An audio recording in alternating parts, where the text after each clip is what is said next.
Hey gang, for those of you who enjoy QF, a podcast about Howard Stern, and would like to donate to us just via PayPal, you can, using the email address johnnythegreek21@gmail.com. You can check the link in the description for the spelling, and it's also here on the graphic. And if you'd like to do more in terms of donations or subscriptions, you can use our Patreon account and subscribe via the Black Kluge level, and you can receive our weekly content that we're putting only on Patreon. It's exclusive for that platform. And anything over $5 is just gravy, guys. We love you. Thank you so much. Now, look, I don't want to get into a long explanation. That's not what I came here for. My audience isn't here to laugh. Hour and a half. I have not taken a break. Spread the word about Sirius. We do not take commercial breaks that often. Let's go ahead to Randy. I don't want to be in a wig and a purse. I do that in my personal life. Jeff, I don't want anybody touching me. Yeah, I don't. I'm with you. Sometimes, like, hey, man, what's up? Yeah, you touch me because you're paid to touch me. I'm not saying I was the biggest stud, but I got mine. And I fucked some pretty good-looking women. Way before I was Howard Stern on the radio. Fuck off. Assholes. The nose I have now is gigantic, and the fact of the matter is, the reason it looks different on Letterman, which I've explained a million times, is that I keep the camera so far back on the E! Show, and I only shoot from the right-hand side. You wouldn't turn the children against me, would you? I would try. She would, too. She's coming and she's fighting on all sides. No, but I'd win that one. I wouldn't even have to do anything. If you ever did anything to hurt me, they would hate you. I wouldn't hurt you. I just want to go out and have sex with some women. Listen, by the way, considering what I'm going through, I feel horrible that your smoking hot girlfriend went to a movie without you last night. And then came home. Can I say something about that, though? And then came home. Let's be honest, though.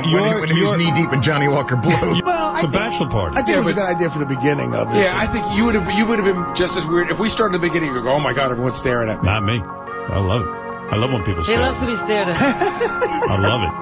Move into Sam's house and get the fuck out of our lives. Yeah, whatever.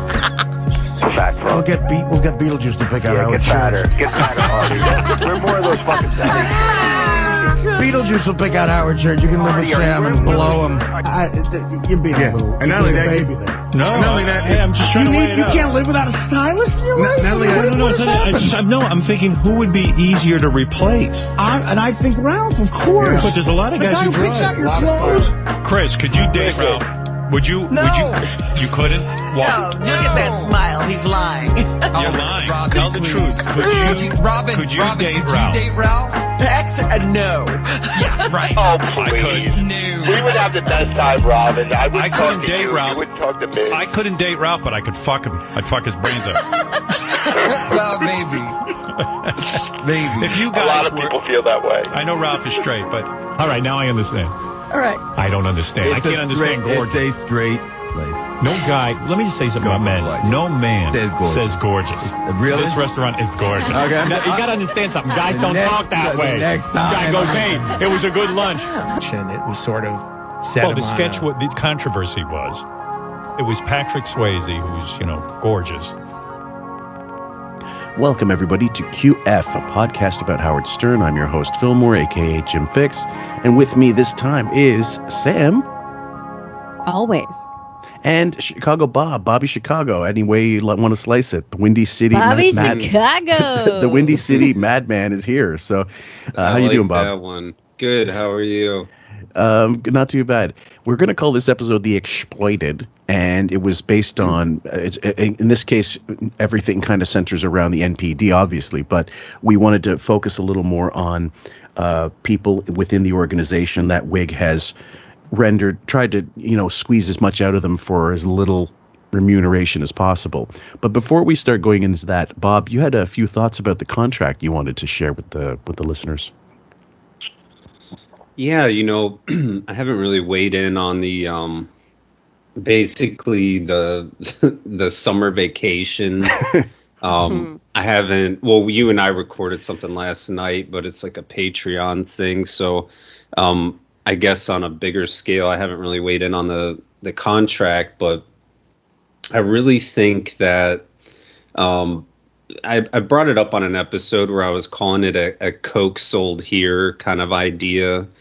And with SiriusXM, where they basically just want some kind of licensing deal with Howard, and Howard hates licensing deals. He doesn't want to put his name on anything unless he has control over whatever the entire creative process. But I think really what's going on with that, with them forcing him to take this break, I don't think it was part of the contract.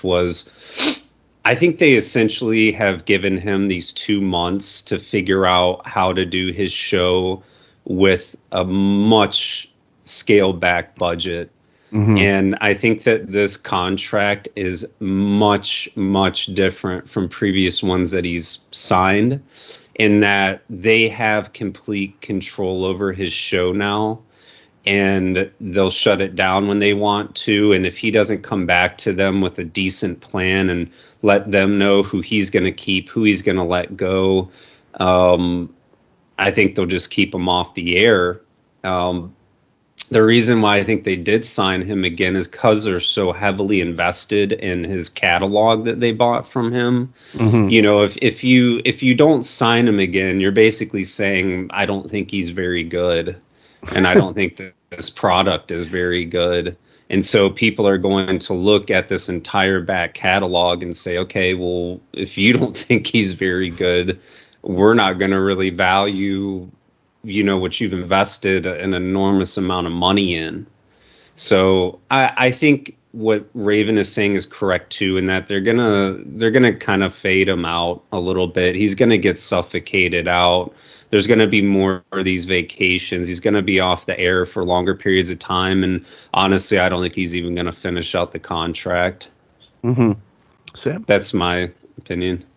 So I agree with you, and more evidence points to that when I posted that thing on Facebook. That was that Jennifer Witzmeedy. How do you say her name? I don't even know. I think either way she'd be accepted. It'd be fine by her, but whatever. She had it with investors and higher ups, and they were going along with their profits for the year and what was coming up that was new. Howard was barely a mention. And when he was mentioned, it was in contrast with, but we have Kevin Hart and Seth Rogen, and almost like, and we have podcasts coming on for Pandora. So it was almost like Howard was a control study to see how many more listeners they were going to gain from this new crop of entertainment that they have bought, and how much more value they were going to get from that, and put it against this dinosaur, and just to see the value. But it was almost like he was just being used for the time being, just to put it against him, just to see how bad he was failing. Yeah, like a pH test.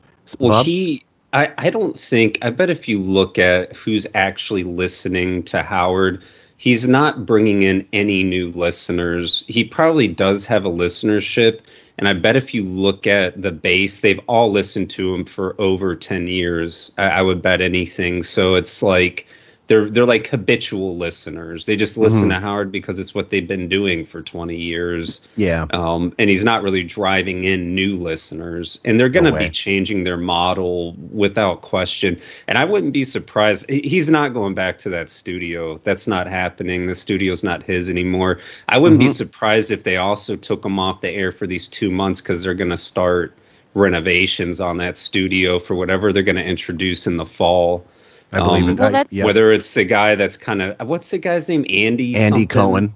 I mean, Cohen, they're already kind of preemptively planting those seeds, you know, now that he's taking over. Well, that's the other part of this that I was talking to Florentine about, because he goes in for shows on Sirius, and they are having a hard time getting people back in the building. And part of the reason is Howard's not back in the building. So why do I have to show up if he's not showing up? And it's causing problems, and it's not helpful that he's not going back to work in the building. And it's also like, imagine how much commercial space it costs to keep a huge studio like that empty. Yeah, it's just insane. It's a glorified recording studio. I mean, that's what it is. That no one's using. Yeah, and that time is money in those cases. But I think that Bob, what do you think? What do you think about the ads that we've been seeing? Also, like people have been popping up saying, "Oh, he's not featured." Yeah. Is it a case of he has control of it and doesn't want his ugly mug out there, or it's more like No. we know he's not bringing in any new subscribers. In fact, they're just canceling in fucking droves. I mean, every week on goddamn Reddit, it is a lot of people, but it's a lot of people like doing the whole guys, I just canceled my subscription, and you get response like, this ain't cancel subscriber magazine monthly, pal. Like people just busting balls saying, why do you feel the need to announce it? Well, that's the whole point. A lot of people. This is the last sort of bastion of fans left where they're going, I really don't know why I've stayed this long. Well, Sirius might be wanting, they're wanting every dollar they can get, but they may be wanting to shed that kind of listenership because they're probably looking to just have a whole new model for how their product is consumed. Oh, sure. And it's kind of like, I view it like, let's say I have a restaurant, and that's like my whole restaurant this whole time. The thing that I've marketed is I have recipes from Fillmore. He's the head chef, and you're telling everybody how great it is. And then you start to realize like, oh man, his recipes are kind of falling off, but you can't go back on it because you have so much of a stake in that. Yeah. Fillmore's your chef. So it's almost like, oh, okay, new menu items are coming up from Chef Sam and Chef Bob. And people are like, oh, what's going on with Fillmore's? Like, oh no, he's still here, but we have these new, it's like a slow fade out. You're gonna see your menu slow. Items get little, your items are going to shrink because I think they're just trying to preserve this investment that they've already made without saying they don't think it's very good. Well, it's also a case of this leads to the point that they have to know his numbers. They have to know his numbers, otherwise they'd. Oh yeah. Yeah. So whether it's internal, it's definitely internal. But in terms of how they track it, I'd love to be able to figure out how that is. Because it's a whole Big Brother thing. How are you able to track down how many downloads? Like we know how many downloads we do. Yeah. We know from the analytics. Oh, they absolutely 100% know. They are not in the. If I paid someone $20, I don't even have the budget they have, and I go, hey, do some market research for an hour and go online and see what people think of Howard Stern. I mean, it would take them about 20 minutes to realize, this guy's ship sailed. It's not good. Yeah. And I guarantee when he signed that contract, because they held him to the last minute, they probably approved his previous budget for another 6 months. Yeah. And it's going to be up in September, and they're probably going to scale it back. And there's probably going to be like a graduated scaling back. And they probably let all those people on his staff know, which is why a lot of them, even though they can't disclose it, they're like, yeah, we actually know what's going to happen because Sirius is telling us this time. It's not Howard. Okay, so put your money where your mouth is then. Let's say, do you figure complete cancel? Do you think the show's going to be just dead and buried inside of 6 months? No, I think it's just going to be really, really, really scaled back. He's not going back to the studio. It's cheaper for them to do whatever they're doing right now, whether it's not live. And a lot of his staff is probably what they're going to do is they're going to take them off salary. But if they need them to still be characters, they'll probably get paid for an appearance. Yeah. They're going to get rid of a lot of the writers. It's just going to be a very scaled back thing. They're going to try to present it like it isn't, because that's why they're doing all this stuff with, it's a $500 million contract, because they want to keep allocating that this brand is still valid, viable. Sam, I wanted to ask you, because you didn't get a chance to answer on, because we weren't doing topics related to that. Do you think Bowie, for example, sold the house because, well, number one, they don't have to be in studio anymore, but two, he can't afford it? Or do you think it was just not practical? No, I think because of the housing market, he's going to make a killing on it. So downsizing would make sense, considering his children are now adults and they have their own lives. And right now, selling a house, you are going to make a gigantic profit. Now, depending on where he's looking to buy, it depends on how much, because as a buyer, now you're kind of screwed, but it just depends. I can imagine he's going to make a killing off that house, downsize, and make a sizable profit. Yeah. I think that, like Bob said, he's going to pay people for like appearances, but that's what you get for not signing with a union ever, because then they can just cancel your job at any point with no real notice. And then all of a sudden now you're just basically like you're a cameo for the Howard Stern show. Yeah. I mean, how fucked up is that? And you could have a family. It doesn't matter. You could have, a whole life that you're depending on that paycheck. And what does he care as long as he's making his millions that he already has with all those assets? And he's no late Jay Leno. Now you got Brent resorting to trying to sell pictures of his dick for $15 to interested parties, which, if anybody who's in that club might need to go see a therapist. Anyway, let's go into this. Unless you got more to say, Bob, we can start off with the clips.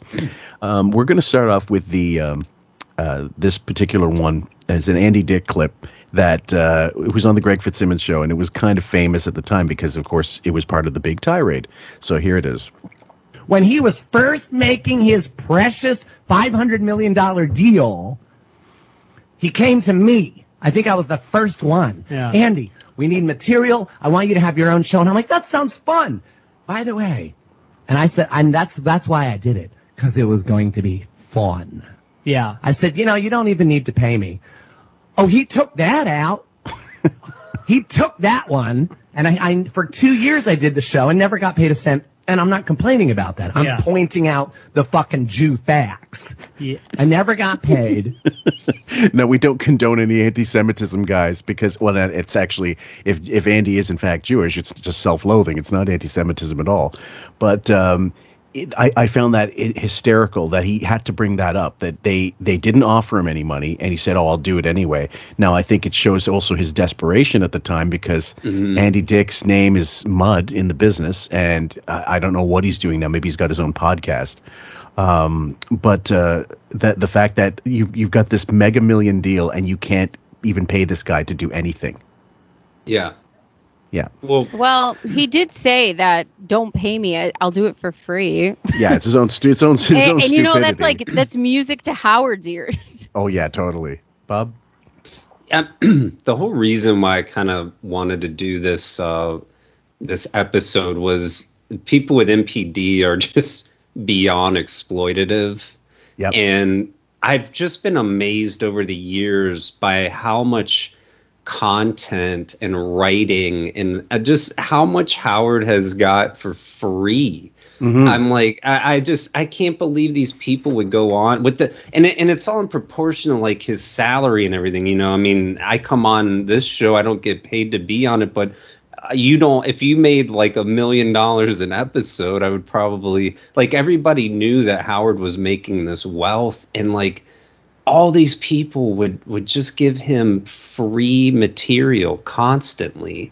And he never took care of anyone. And that's why I wanted to highlight this certain aspect of the way that he operated, which was just completely exploitative of his staff.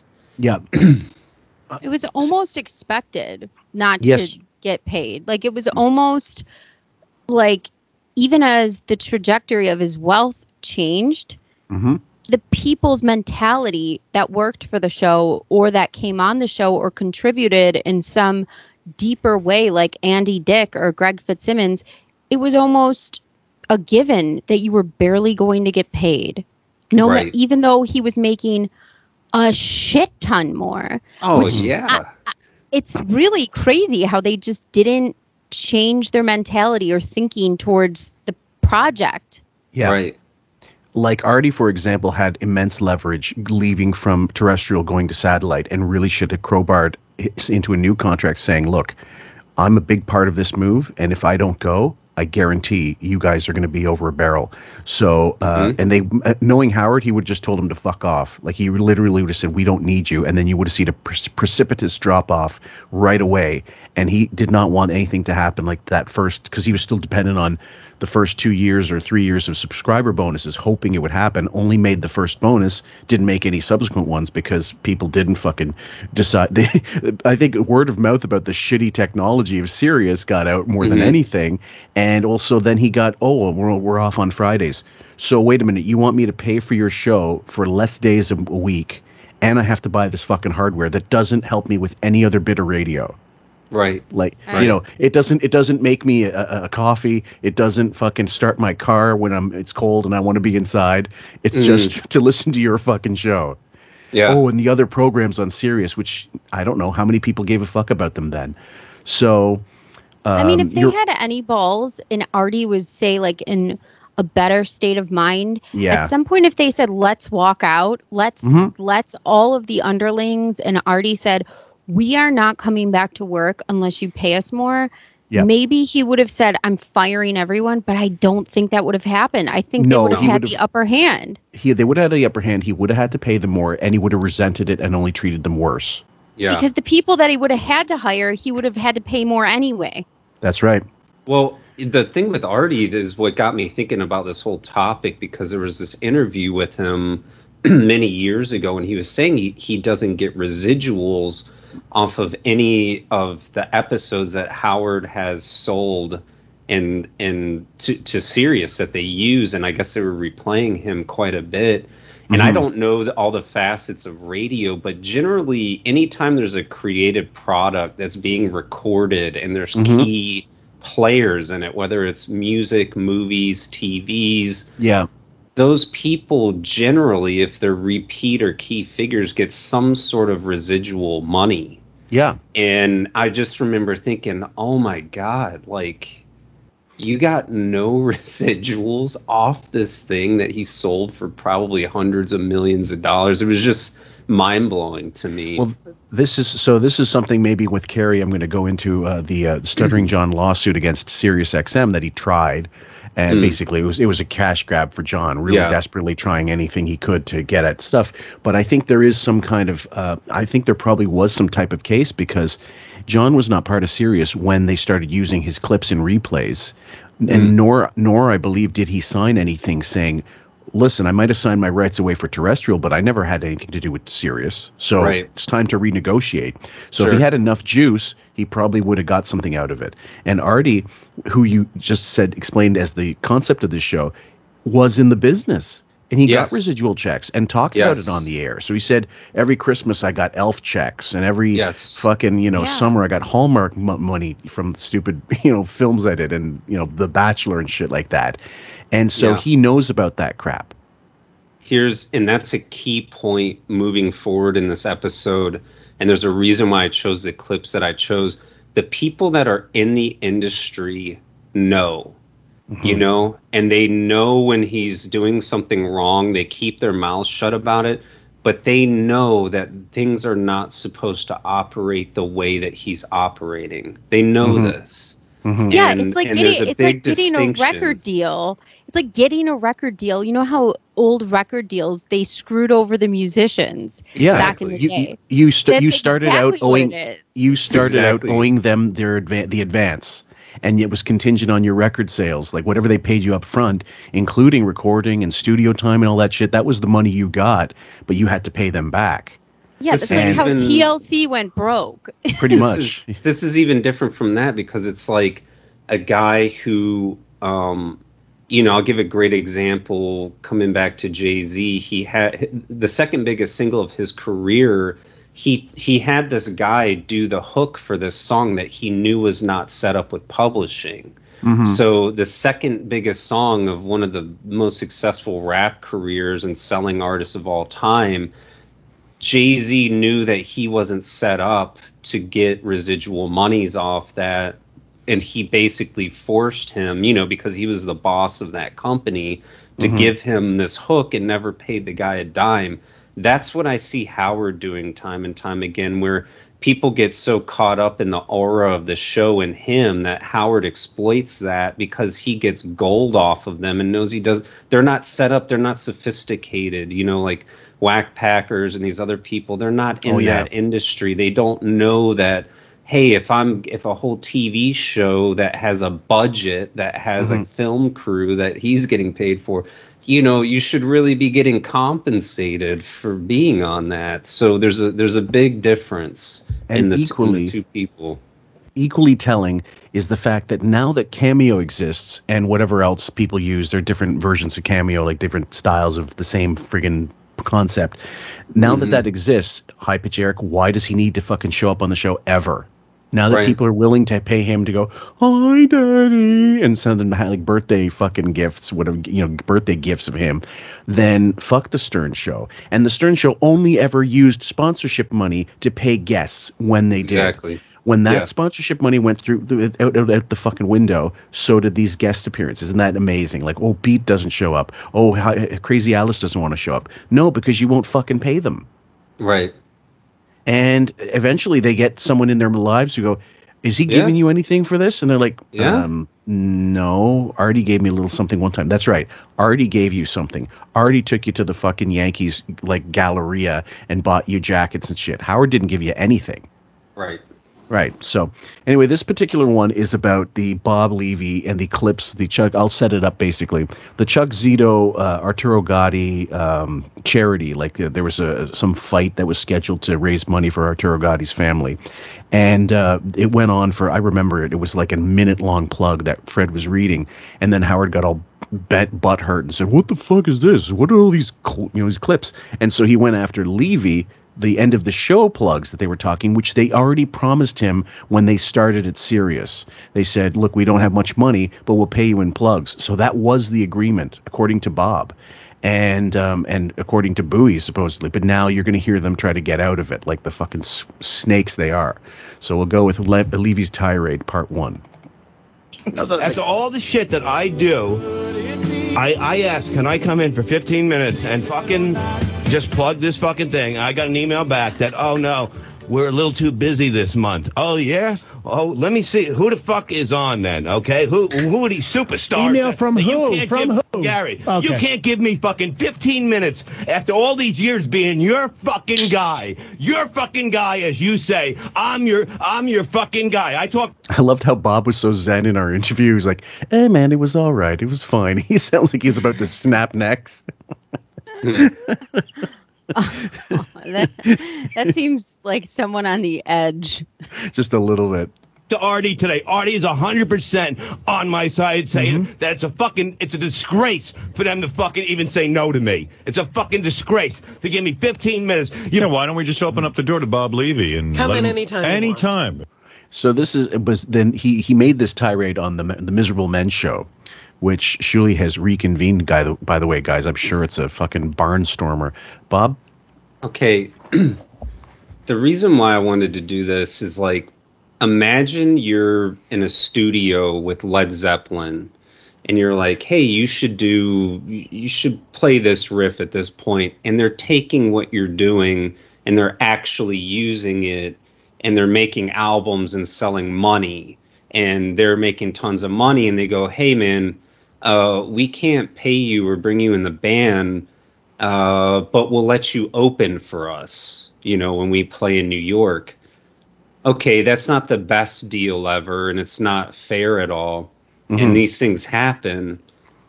But for Howard to not honor that, and for them to not honor that agreement is a major violation. And everybody, and why all these comedians, and why Artie and everybody is on his side, is because this is a serious foul. Like, you do not do this in that industry. Like, if you have a guy going out of his way to host shows, to write, to cut promos, to drive 3 hours there and back, to give you free material, and you don't honor a deal to plug him on the show, you're seriously violating a code there. Like, this is really not okay what he did. So that's why I chose to use this or to go over this. Like, this is really bad. And then with everything, Howard conflates the argument. So just honoring that is what Bob is talking about. But Howard says, yeah, why don't we just have Bob Levy come whenever he wants? That's not what Bob said. Bob didn't say, I just want to drop in whenever I feel like it. That wasn't his point or his argument. But to disarm listeners and to get people on his side, he conflates an argument that has nothing to do with the point. Yeah. And by the way, this is gaslighting. When we bring this term up, this is part of it. You're distorting a history, and you're leaving out truths, and you're painting a picture of something where it's a completely different way. Mm-hmm. Like, yeah, even him saying, yeah, we can't have him in all the time. He just wants to come in. That's not at all what he was doing. So he's just gaslighting everybody in the audience and everybody in that room right now. Right. It's no different than some guy saying, "Oh, the cop saying, oh, you punched your girlfriend." No. She grabbed my hand and she pulled my fist to her face. Right. Like that's what Howard would have you believe. Now the thing is, and this is a brilliant choice actually, Bob, because eventually Bowie pops the wind out of the fucking balloon, and he indicts them. So don't ever. Bowie's another person who should never get on a witness stand. Part 2, guys. Bachelor party for me, fucking shove it up your fucking asses, okay? But let me say, fuck it. I was doing my wedding and that shit. Fuck it. I'm getting married next week. I save all this shit for them. Fuck it. I'm not saving anything. Everything's here. I don't need to be fucking loyal to one fucking show for fucking all these years and get smacked in the fucking face. No. I think what was happening also, and Bob explained it on Mark's Friggin', but Bob explaining it to Mark Mercer is like Beetlejuice explaining it to, I don't know, Beetlejuice. The writing is horrendous. It's just beyond inarticulate. But at any rate, he said that because it was Sirius XM at this point, he was still doing the Opie and Anthony show. And that they weren't allowed to have Norton come on Miserable Men. And Tim Sabean was saying, and he's saying, well, look, if we're all one company, what's the problem? And they go, well, they are. Tim Sabean's argument to Bob was, well, they are, but they aren't. They're separate kind of thing. You're not allowed to have an association with O&A. Go on to that particular show. And he was like, what the fuck are you talking about? Like, this is going to create, this is synergy. Like, this is going money to out of his pocket. Exactly. Fuck all that synergy. You're taking money out of my pocket. It's the same audience. O&A is the same audience that he's trying to reach. Absolutely. And also, what are you doing for me if I'm going to grant you this favor of not having certain people on? What are you doing for me? Well, Bob, but so I guess it was Sabean who said, well, look, we took away the 2 plugs. We'll give you 1 back if you don't have Norton on your show. And that's when he walked. He said, fuck it. If I can't have Norton on the show, I'm leaving. Like, this is retarded. And he explained, somebody else explained, it wasn't a 3-hour drive. It was 3 hours back and forth. But at any rate, he would talk about many times about how he wouldn't even get gas money to come into the fucking studio.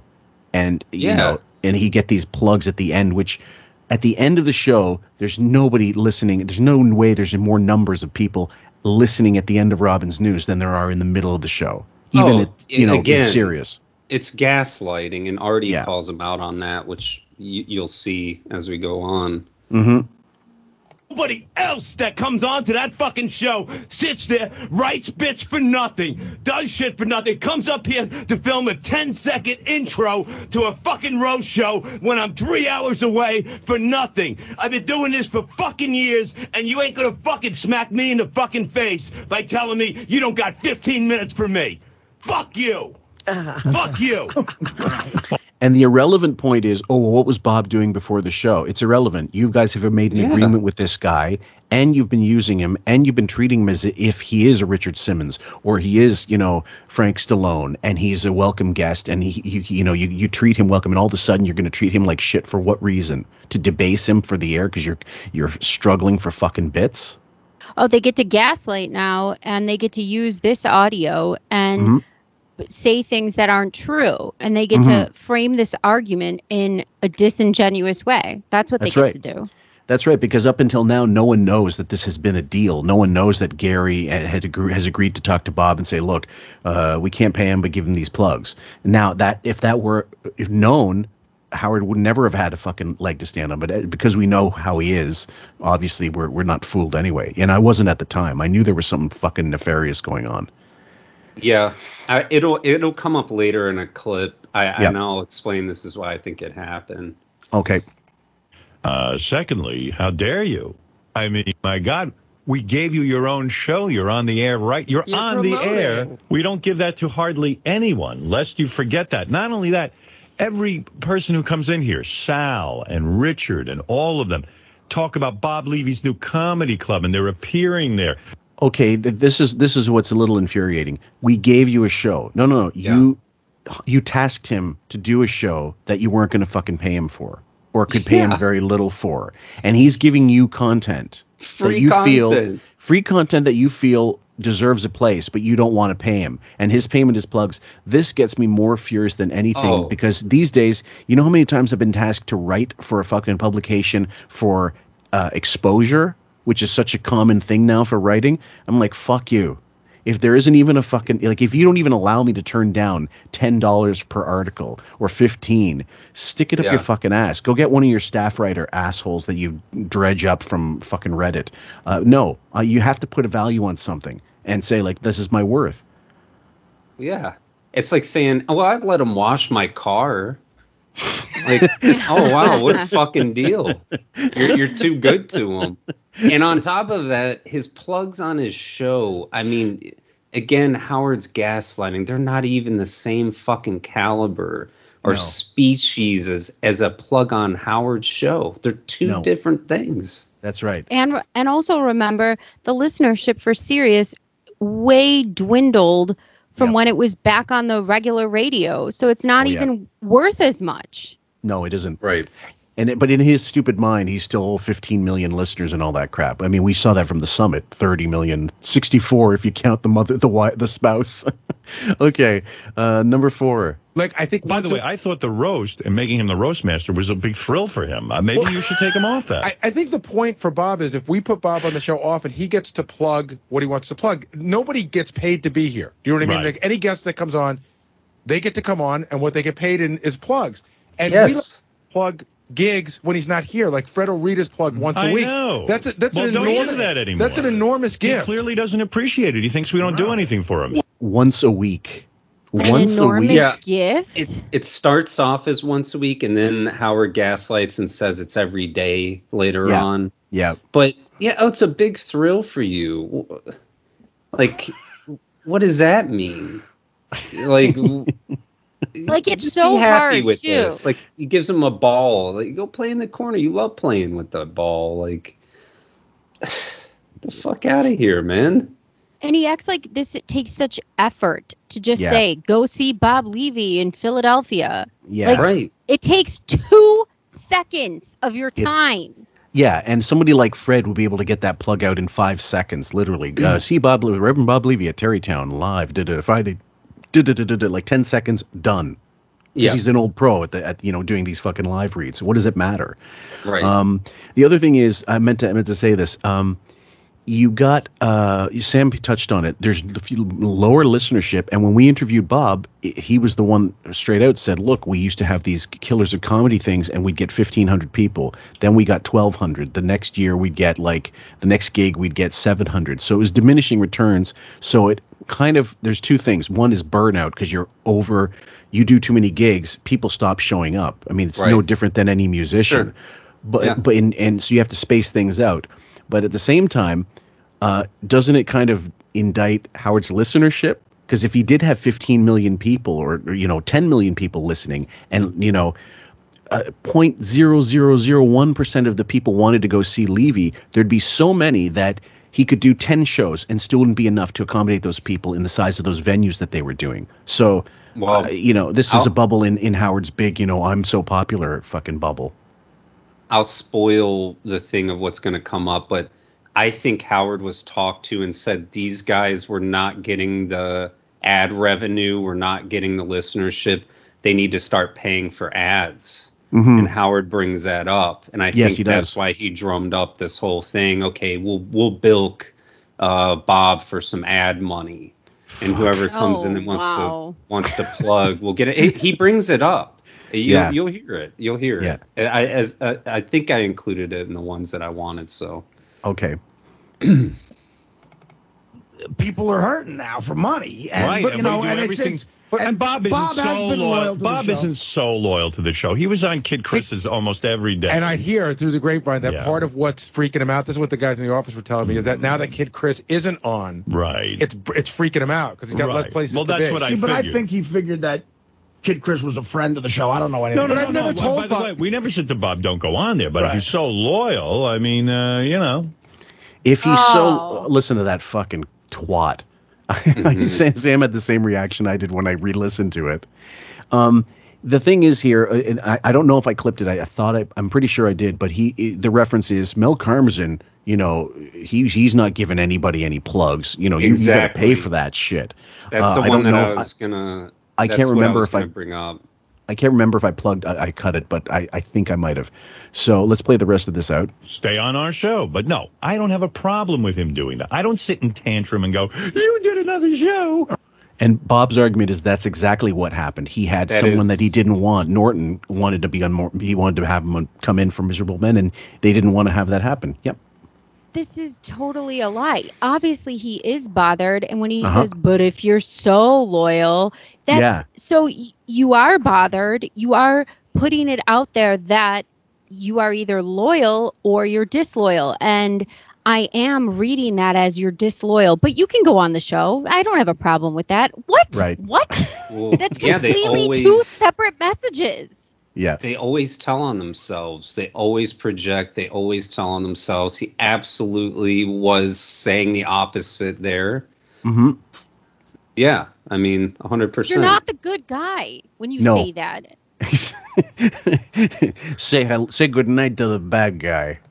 Let's just say I'm playing devil's advocate. They don't have time, and they couldn't squeeze you in. Are you maybe? I mean, we should have time all the time for Bob, shouldn't we? Overreacting a little bit. No, 15 fucking minutes, Sheila. You know what the fuck I do. I know. I'm just... And I'm fucking behind all those motherfuckers. Every fucking person back there. I'm fucking there for. You know what I mean? Out of my own fucking money, making sure that these motherfuckers get paid. By the way... No, before he goes into that, keep in mind, guys, that but Levy's right. He's going to talk about it, and that's going to be pissing them off either. He's saying that when he goes on tour with Richard and Sal, they get more money in 1 week with whatever gig money he gives them than they actually get paid on the show. Mm-hmm. Like that's the sticking point here. And you can imagine Bob like maybe going out of pocket to make sure these guys get what he originally promised them, hoping, because it's no different than a promoter. Promoter books a band, pre-sells, basically. They say, look, there's guarantee or no guarantee. The promoter's taking the risk on the band and hoping they can sell out. If they lose money on the fucking gig because 1,000 people out of a 10,000 seater show up, the promoter gets it up the ass. The band's getting paid.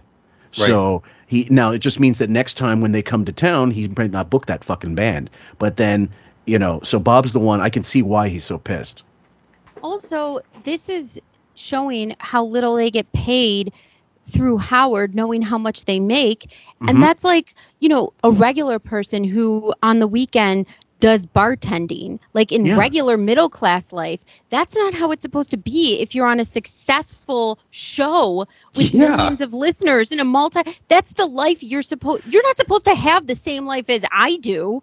You're supposed to have an elevated stature and wealth. If you're working for somebody who makes $500 million, you're not supposed to be having to do side gigs to get by. Well, yeah. Artie was the one giving them shit because they would stay at fans' houses. They would have fans drive them from gig to gig. And Artie's like, you guys can't afford a fucking hotel. And he wasn't apparently. Yeah, well, he was saying, like, look, I'm not saying you got to stay at the fucking Satai, but, you can't get a Holiday Inn somewhere and there's 2 beds. Ask for 2 beds and boom, it's $50 each. You're going to be making more than that at the gig. And they're like, no, every buck counts. I'm thinking, Jesus, do they have you on food stamps at Sirius? What's the story? Mm-hmm. So... is he referring to Sal and Richard? I think so. Yeah. I think so. I think he's saying that he hires Sal and Richard and Shula. He hires Sal and Richard because they're on the show. Right. Like if they weren't on the show, would he be so generous? Okay. Oh. Let's question Bob's generosity, not the fact that you don't pay your staff enough so that they have to do shit like this. Yeah, Right. this clip is. I'm not looking for Bob to work for free. Leave with fucking money. All I asked is to promote a fucking show, and it's a slap in the face. And Artie, And whenever we can't have Bob on, we always say, Fred, give Bob a plug. I mean, I don't know. I've always been very gracious to Bob. Does he? I mean, I don't. Does he call in like every week or once every few months? I don't know. No, but the fact of the matter is, what comedian can you name that we allow Fred to do plugs for when he just has a gig coming up? We do it because we like Bob. That's the only reason. We don't. When I'm not looking for Bob to do any work for free. Oh, okay, then pay him. I mean, that's all. That's all you're doing is looking for him to work for free. You don't even want to give him plugs that cost you nothing. Sorry. Sometimes when it flies out of his mouth so directly, I gotta laugh. It's so true. Pay him, and also when Howard, and I noticed this about a lot of narcissists or liars, they will say, I'm not lying. I'm gracious with Bob. No, you're not. You're not gracious with Bob. It's the exact opposite, but they preface the thing that they're not. They'll just make a declarative statement. I'm gracious. I'm generous. I'm kind. I'm this. But you're not actually demonstrating any of those qualities. So you're just making a declarative statement saying you're those things, but doing the exact opposite. Yeah. And the actions of what you do in life don't show that. We really, I don't think so. So fuck you. That's why I wanted that clip pulled, because it was like, well, are you paying him? No. Well, you're literally asking him to work for free. You're literally doing the opposite. When someone does work for you and you don't pay them, they're working for you for free. Yeah. Yeah. It's like when people get caught up in a it's like when people get caught in a it's like when when people get caught in a lie or something, they're like or whatever, I want to be very clear. You're not clear. I don't know what the fuck you're trying to say. Do you think you're being clear? I mean, what? I can't stand when people do that. Like, don't tell me you're this quality that you're not. Bob gets a daily plug on this show, and I'm not even sure why. Why did he just said weekly, once a week, and now he's saying daily. Now it's daily gaslighting. Pretty soon it's going to be, look, every minute we mention Bob Levy. Does he get a daily plug? Because you know what, he was doing a lot of stuff with the roast, and I don't know. You know what? I got to tell you something. The squeaky wheel. He pounds away and pounds away and pounds away, and we're like, okay, we'll give. Like, he asks for it. Now, Bowie throwing him under the bus. Now we're going to get right into it because Bob does call in. So this is number 10. We pay people by allowing them to plug. Bye. I'm wondering how Bob approached getting on the show. Did he just say, I need to come on and plug, or did he... Well, he said, you're right, Robin. He certainly didn't get into, which I always take into account, like, hey, Gary, I'm down to the balls of my ass. He just said, hey, can I come in to do some stuff? I've got some great stories, and I spoke to him about it a little bit. And, you know, the stories that are great to him may not necessarily be great to us. Right.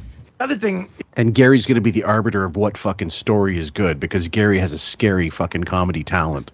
Right. Yeah. This is the thing. Bob mentions in the initial thing that, like, I've got my wedding, I've got my bachelor party. I was offering, like, basically they could film it, which is what they would do anyway.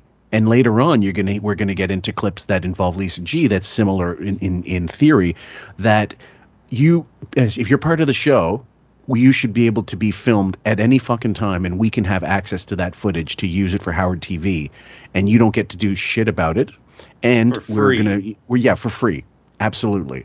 So we're gonna exploit your life and every aspect of it. If you go to if you get your oil changed, we want to film that footage, your interaction with the mechanic. Yeah. And meanwhile, Howard, if you get a free beer in his name, we'll have you on the show and just put you over a barrel. But no, we get to turn your life into an episode and sell it for thousands of dollars. Like, sure. And let's say Bob didn't offer them his wedding. He would get shit for it. They'd be like, why wouldn't you let us film? Why wouldn't you let us film that wedding? We could have used that. Yeah, why didn't you tell us about it? Why didn't you? We could have a couple cameras down there. Is the natural progression of things. We did a ton of roasts in a row, and they were all great. Right. And he did put them together, but it was time for a break there, I think. Right. I mean, I think that's what your thinking was, right? We did I we thought did a it was bunch of time. them, and that was his thing, so he was probably feeling like that's not around right now. But we've been mulling around another roast, and But we always acknowledge his contributions by allowing him to plug things, and that's about the way I see it. Next clip is go ahead. Let him plug it then. This is again why I pulled it. Well, So we pay simple. him by letting him plug it. Yeah. You're saying you don't want him to plug it. Like again, you're gaslighting all of us again. And it's such a simple act. It's such a simple task. Mm-hmm.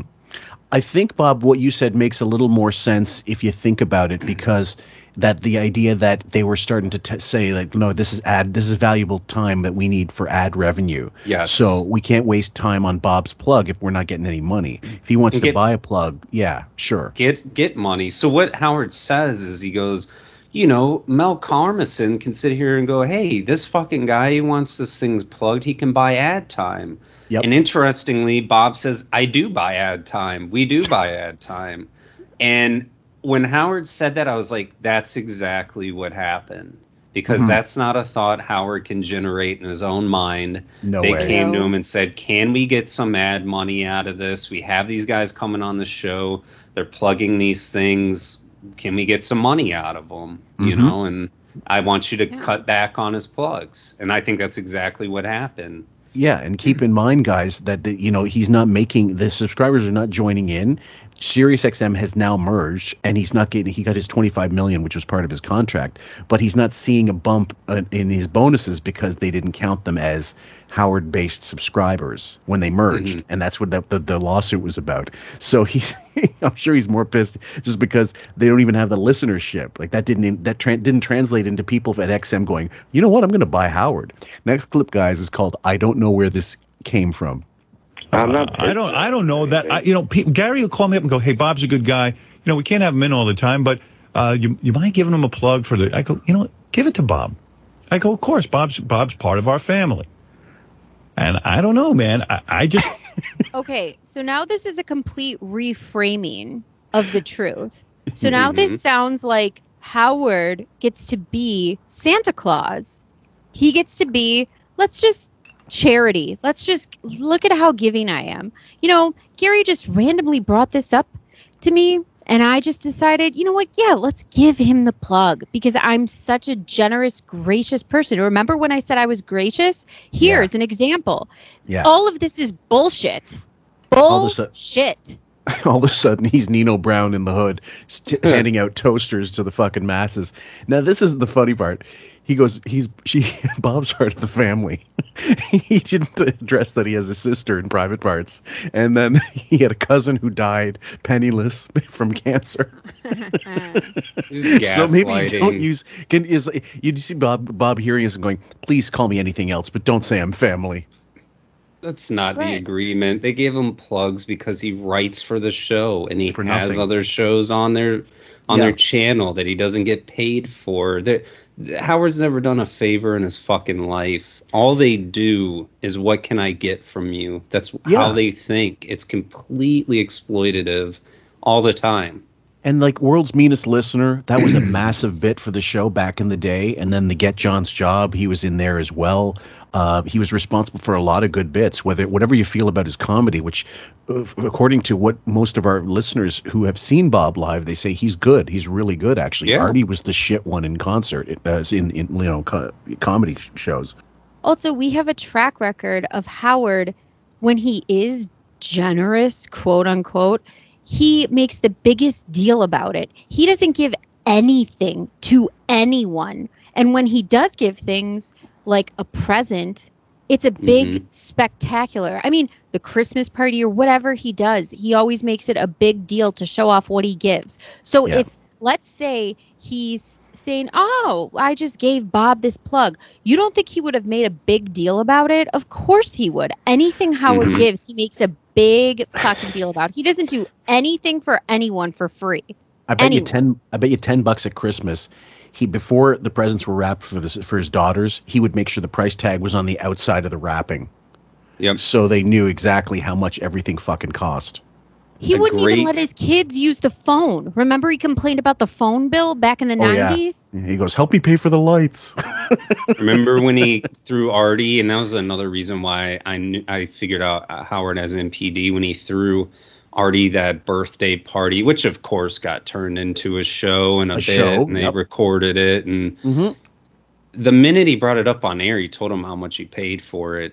And if you wonder if someone has a narcissistic personality disorder, if they give you a gift, they're going to tell you the price tag almost immediately after they give it to you, and you will never hear the end of it. Oh yeah. It's lifelong. Lifelong you will hear about it.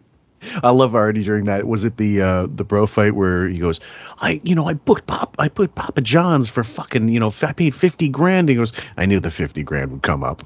Yep. Exactly. I love that disdain. It's also hilarious that he could plug things like North Shore Animal League nonstop when this rich motherfucker could just donate whatever the hell you're shilling.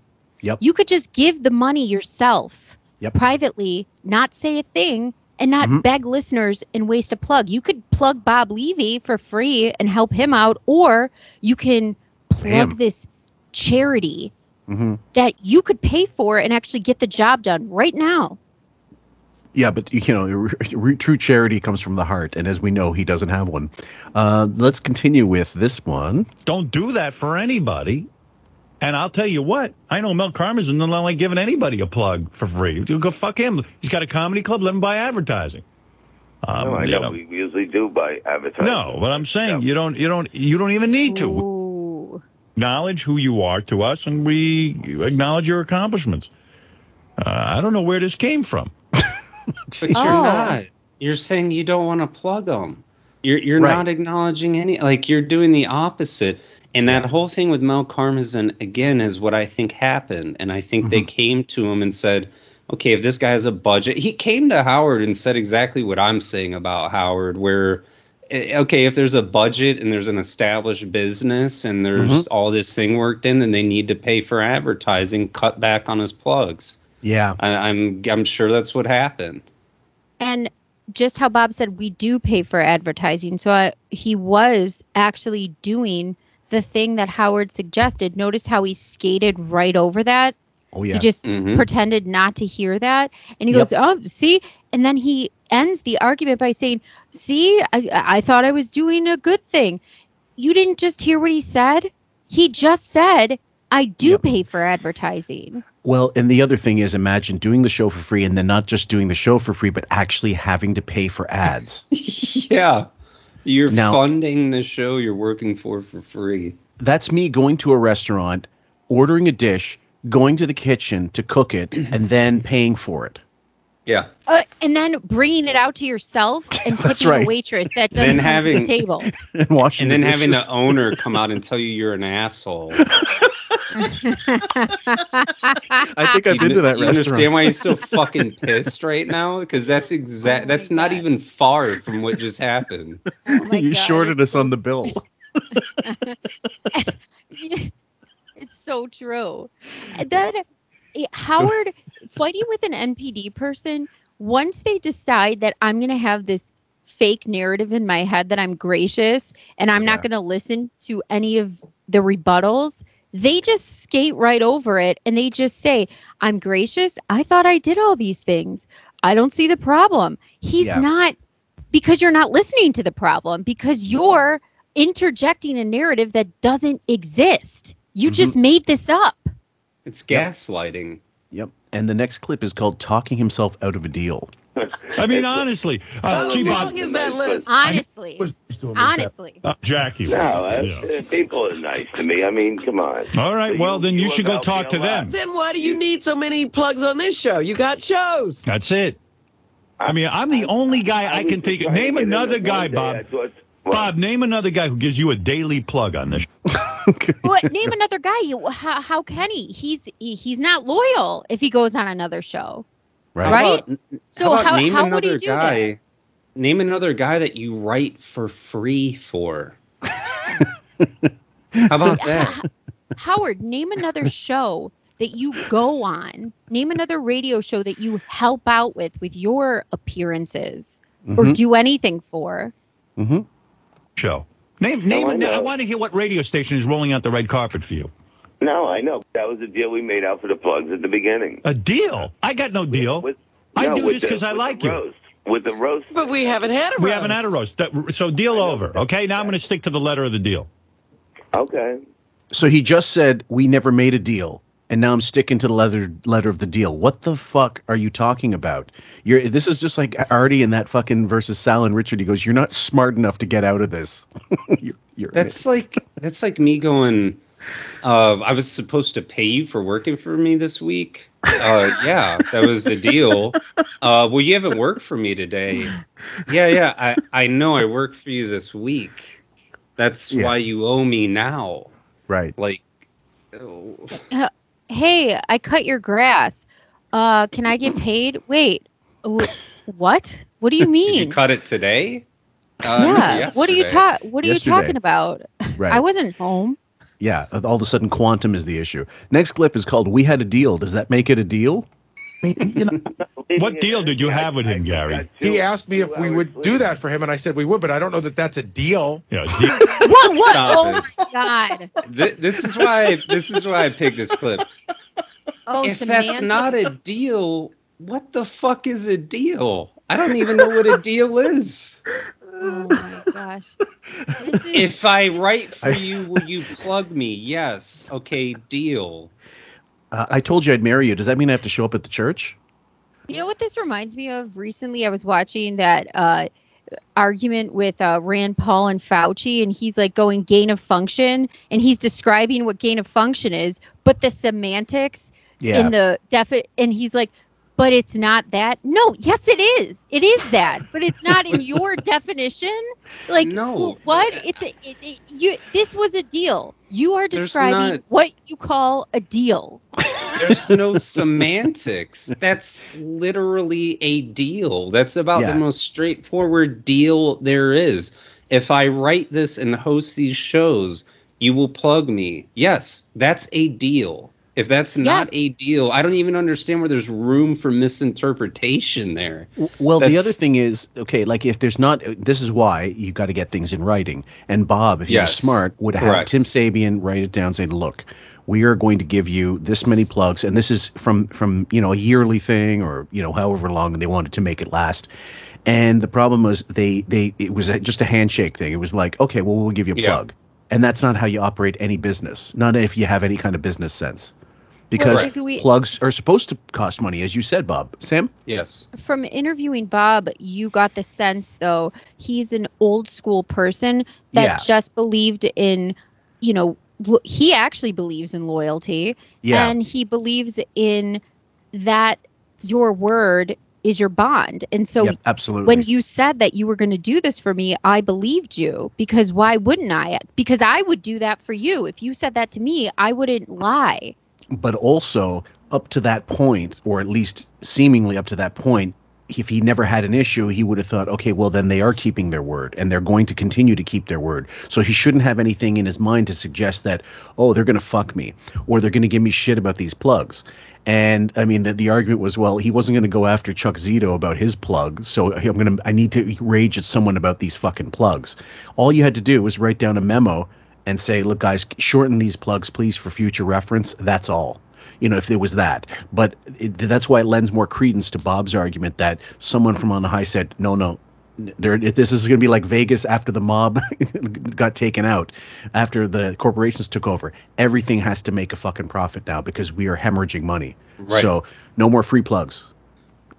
Bob probably knew the second you try to get stuff in writing with Howard or whoever, you start doing stuff like that, you're done. Yeah. I mean, you might as well try to risk it and get the plugs. You do union, you do contracts, you do whatever, you're done. I mean, period. He's not getting involved with that. Yep. And the other thing, I'm not sure if it made it on here. It might be in this clip. I think we're at the end of it. But Howard gaslights everyone again, and he goes, you don't think Dice Clay wants me to plug him every day? Or you don't think Jim Florentine? Listen, I'm not an attorney.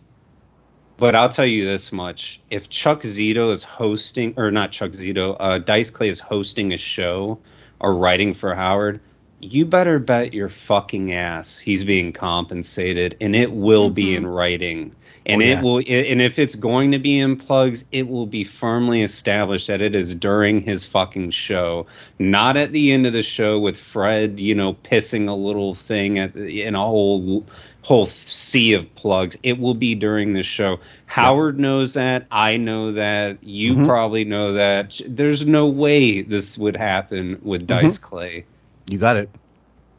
Well, this goes into, look at how he was able to exploit interns for so long.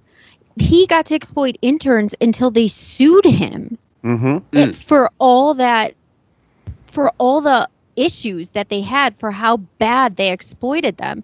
Howard will exploit people until he possibly can't wring out the washcloth and get a goddamn drop of water out of it. That is what he will do. And if you are stupid enough to keep doing that and not understand that, I'm sorry, like, Bob is a little bit of a doe in the woods in this sense, and I do feel bad for him, but you do have to be a little bit smarter. Yeah, you have to be you have to have more savvy than he had in this situation. And the other example, the most high profile really is the bro fight, in which Artie explains, look, we already had a girl come in, the dial a date type segment, and it turned out it was a complete fucking scam. And now you want to try it again and do this thing where somebody comes in and it's another fucking scam. I don't want my life made a mockery of. Like, if I choose to make a mockery of certain aspects of my life, that's my decision. But if you're going to try to crowbar in something that's going to make me look like, I don't know, fucking Coco the Clown for the benefit of your fucking audience who have to pay extra for these video component, fuck you. And I'm not getting a piece of that. I'm getting flat fee. It's like, if I get a bigger pop than the guy who's headlining, but I'm only getting, 25% of the fucking ticket sales, I'm going to be pissed. I'm going to headline. Next time I'm going to headline my own fucking show. Well, I was going to say, he brings up Dice Clay and Jim Florentine, and it's like, Dice Clay had an album on the Billboard charts. He had stand-up specials. He Millions knows of how records. this shit's. He would never go for something like this because he's savvy. And Jim Florentine, he had a metal show on TV. He was on the Louis C.K. television show. Like, again, this is a guy who's sad. He knows at this point. Yeah, you get things in writing. You get it established when you're going to get these plugs. You can't go off good faith with people because there is none in this industry. Greg Fitzsimmons told a great story about how a promoter that was famously, what'd they call him? I can't remember his name, but it was something like, they made a nickname like he was he was just a tightwad, and anyway, he wouldn't pay people what he told them he owed them for a show. So one day he said, "Okay, I'm gonna get my money from this cocksucker." So he knew the guy had like a Rolex. He said, "Listen, can I borrow your watch? I need to use it for a bit on the show." So he goes, "Okay, sure." So the promoter gives him the watch, and he left town with it. And the guy goes, "Hey man," he called him a couple days later, said, "You need to bring back my watch." He goes, that was payment. He goes, "Okay, you got me." He goes, "Now you meet me in wherever such and such a place with the money. I'll bring you the watch." There you go. And the guy goes, "You got me." Means he knew full well exactly what he was doing, just like Howard knows exactly what he's doing here. Yeah, I don't mean to disparage Bob. Like, the culture of Howard, everyone around him was also doing exactly what Bob was doing. So you have multiple people being, these subservient idiots around him, and the culture is keep the boss happy, just do whatever he wants, don't even count his marbles, don't worry about getting paid more, just be happy you have a job. It's almost like, being indoctrinated into this, I don't even know, just awful industry of Howard that doesn't make any sense, and it's, you deserve more, but you don't think you do. I just remembered the joke. The guy's name was Frank Downs, so his nickname was No Money Downs. I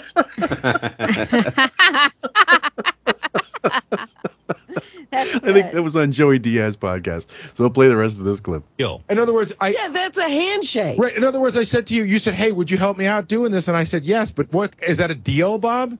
Like, do I now? Yes. Obligated? Obligated to you because we helped Well, you out? you better stop that shit right away then. I don't Well, yeah, want- not if you're not a dirtbag. Yeah, I mean, yes. They're like framing him like such an asshole. You fucking cocksucker! You just said, yeah, I No will give you the takebacks. plugs. No This is the takebacks. handshake. Do I have to honor that? No, you don't have to honor that if you're a fucking complete asshole. No, Yeah, of course. What does Gary want? Blood? Yeah, Let's yeah, he spit wants in each other's palms and handshake? You fuck? Like what? exactly. What was that? Like, what are you giving me in return for me doing that for you? No. Not What are you giving me? How about let's frame it into what have I done for you? What was the basis of the agreement? You fucking monkey. Exactly. Yeah, What it's is not. What am I you? doing? This isn't going from now to the future. This is what has been the setup, the arrangement up till now. Correct. It's not like I just walked in the door and made this deal with you. It's been since the inception of the fucking satellite show. Right. You know what? I felt somewhat bad for Gary during the whole summit because it's basically showing what An idiot he is. I don't know, a useless piece of shit he is, and how they were just going to steer everything away from him having a part in the show. Pretty much. Because he's so fucking inept. But now, fuck you. Are you kidding me?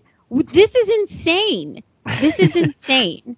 What do you do for me? What the hell do you do? People are still asking, like, when's the part going to come out of the summit where, when's the part of the summit going to come out where he goes, Howard, is Marcy my boss now? And yes, Gary, she is. Wasn't the first hour exhibit enough of how fucking useless a tit he is? Yes. I would love the rest of that summit to come out, but it's not. I guarantee it's not going to be anything as good as that first hour, that presentation. Because you asked for this one clip that I got. We're going to play it. But I re-listened to the thing, and you're right, Bob. It gets better and better. It's like The Godfather. I can't stop watching the summit once I start. I've heard it through other people weighing in on it, and I heard, your guys' episodes with it. Yeah. I finally sat down with that thing and just listened to it raw. Yeah. And that's the most I've laughed at Howard in probably 10 years. Same. I mean, I know that people sometimes ask us to revisit shit. Yeah. If you ever revisit that thing, I want to be on that episode. It is too fucking good. He says, just real quick, he says in that, he goes, we had a guy come in here with the Face app, whether you're good looking or not. He goes, did he get turned into a millionaire? No, he didn't, but he became 100,000-aire. He goes, it was the greatest story in the history of radio. Does Madonna's publicist know that? Why would Madonna's publicist know about a guy making a couple $1,000s off some horrible app? Like, it was just... It's like something that would be on the dirtyscottsdale.com back in the day, like a 30K millionaire. Okay, guys, if you want to have more fun with the summit, that's not what you think it is. You can just turn down the sound. And do you remember old VCRs when you used to be able to go frame by frame? Just put it in a staggered slow motion function so you can see him walking. Every fucking frame is a poster. Well, the funny thing is I thought it was in that version when I was watching it because he's so decrepit and slow and awful. He looks and then like it turned out it was in normal speed. No, yeah, he looks like a flat Stanley. Yeah, go ahead, Sam. He moves like the Hall of Presidents at Disney World, like just slow animateur. Now I gotta add this. Damn you, Sam.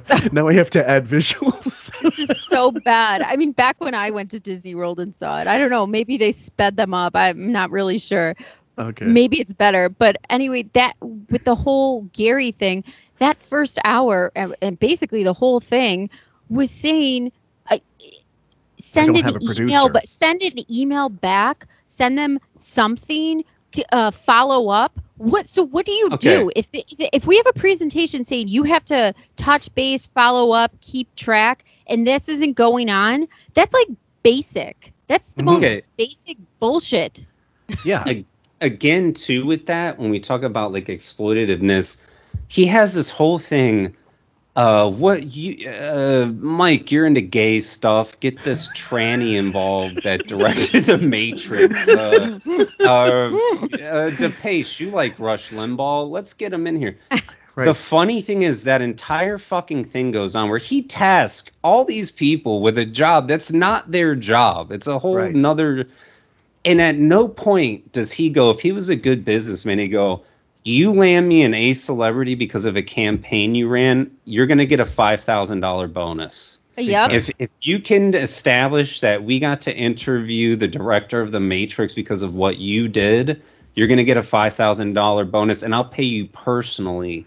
Like, that's what they should have done. Like, they're all probably sitting there like, this isn't our job. Like, talent procurement isn't my job. Give incentives. Instead, he just threatened their entire existence on the show. Yeah, do you think people are going to want to work thinking that tomorrow our job could be gone? Right. This will be it. This will be the end. Here, I'm going to task you with making a bunch of fake Twitter accounts. Yeah. And I'm not going to pay you a dime to send some lame tweets to Lady Gaga. I told Bob this yesterday when we were recording it for the Patreon, that when you and I, Sam, did the mailbag, the first mailbag after the summit, and someone had posted in that video, the last one, with the third part of the summit that we covered. That one I rewatch all the time, by the way, and I die laughing. It's my favorite. The third one, you mean? The last one. Okay, because he was 20 minutes into this summit, all the workers, the staffers realized they are being tasked to do a job they are not going to be remunerated for, nor receive any kind of.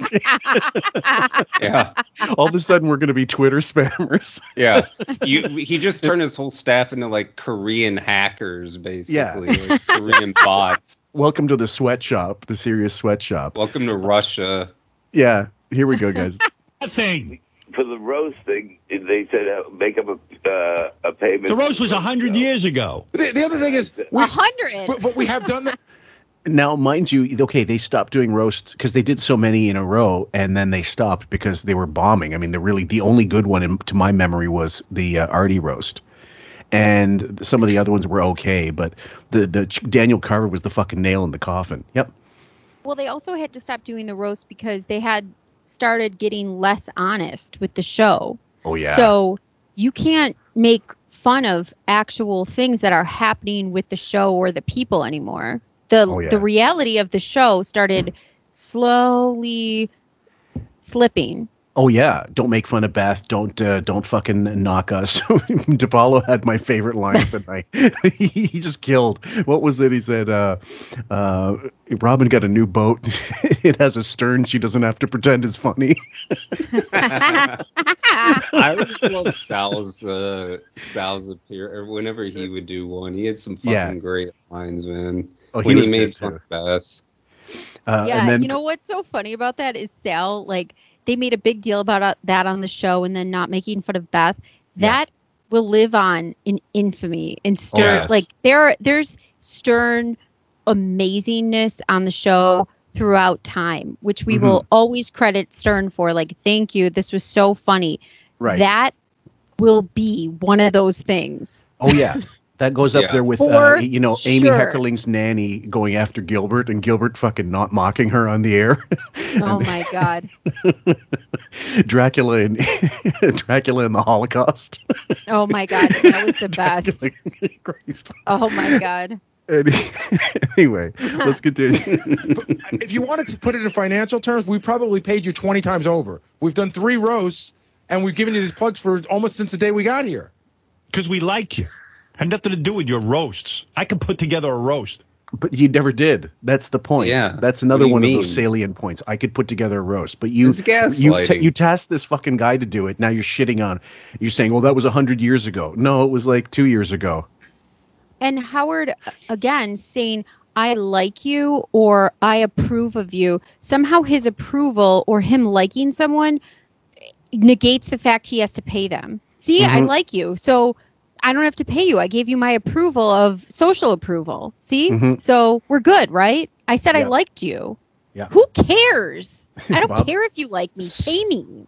So yeah, I'll tell my phone company that you like me when they ask me to pay my bill. Was that the end of the Levy clips? No, there's one more, and this is from the wrap-up show. But which one were you hoping to hear? Well, no, the one thing that I was going to point out, Artie had his back on it, and Robin and everybody tried to make, oh, you just said this because they tried to spin Artie.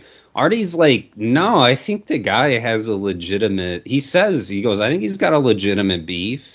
And they kind of, and Howard starts going, whose side are you on? He literally says that to him. And Artie said, like, I never said, I wasn't with Bob and saying, fuck Howard, you know. Yeah, but well, Artie says that, but he also says, like, Robin's like, well, yeah, you're not going to argue with him and say whatever. He's like, he's just like, no, I think the guy has a legitimate gripe. Like, if he's giving you free work and you're not honoring this deal, which they just completely told on themselves, which we've seen in all these clips, like, Artie was just, it was at a point that he did it in a very gingerly way, but he was like, yeah, this is a fucking major violation. And all those other comedians, all the people on the show, and then Sal came in, and all these people are like, yeah, man, like, this is kind of not cool. Like, and also Shuli, sorry, one sec, Sam. I have to, because I'll forget this. I know I'm that stupid. Shuli was on the Miserable Men. You could hear him on the clip of him doing the tirade. He's not really reining him, and he's making it seem like he is, but in reality, he's behind him. He's behind Bob, saying, look, we need this shit because I'm on that gig too, and I need to get paid. And the more people show up, the more money I'm going to get out of it. That's just the way it is.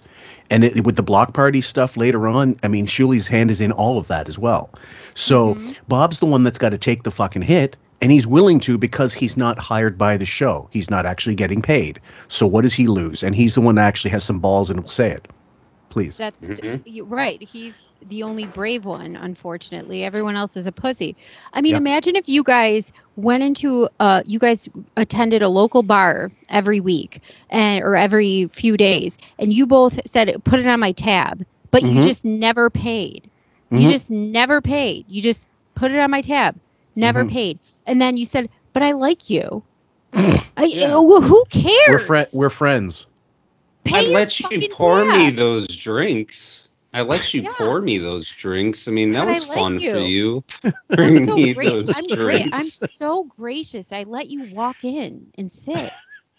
I mean, what do you want? You want to get paid for them? Is that the agreement? I mean, are you going to hold me to that? Like, was that the deal? That's the agreement. I thought I was in your living room. I wasn't sure. You make it clear. This last clip is from the wrap-up show, and I just wanted, for the sake of completion, to put it in because it's Bowie acting all, you know, like, I don't know, like, poor woe is me. You know, we're saying how we do all the stuff with Bob. This is like a subtle thing, but we give him the plugs and all that sort of stuff. And in the past, like Greg Fitzsimmons or Lisa Lampanelli or even Gilbert Gottfried will try to get on the show, and they can't get on the show, and they'll say, could you please, if you could, plug something? And you've heard us plug it. Sure. And always, with the exception of Gilbert, because this isn't his DNA, I will get a thank you call or a thank you email. Hey, that was really nice. Greatly appreciated. But Bob just doesn't seem grateful. Well, Jesus Christ almighty. He doesn't have to seem grateful. No. I mean, he knows he's giving you a service agreement for nothing, and you did have an agreement, absolutely. Yes, it's almost like you fucking owe me this. Of course you're doing my plugs, and I think the attitude. This has nothing to do with him being booked, by the way, but it's just a feeling I get. Like Bob has never ever said to me, you know, I really appreciate all the plugs I get on the show. It really helps a lot. Oh my fucking Lord! Now he's got to go like, oh Jesus, praise Bowie, praise Bowie.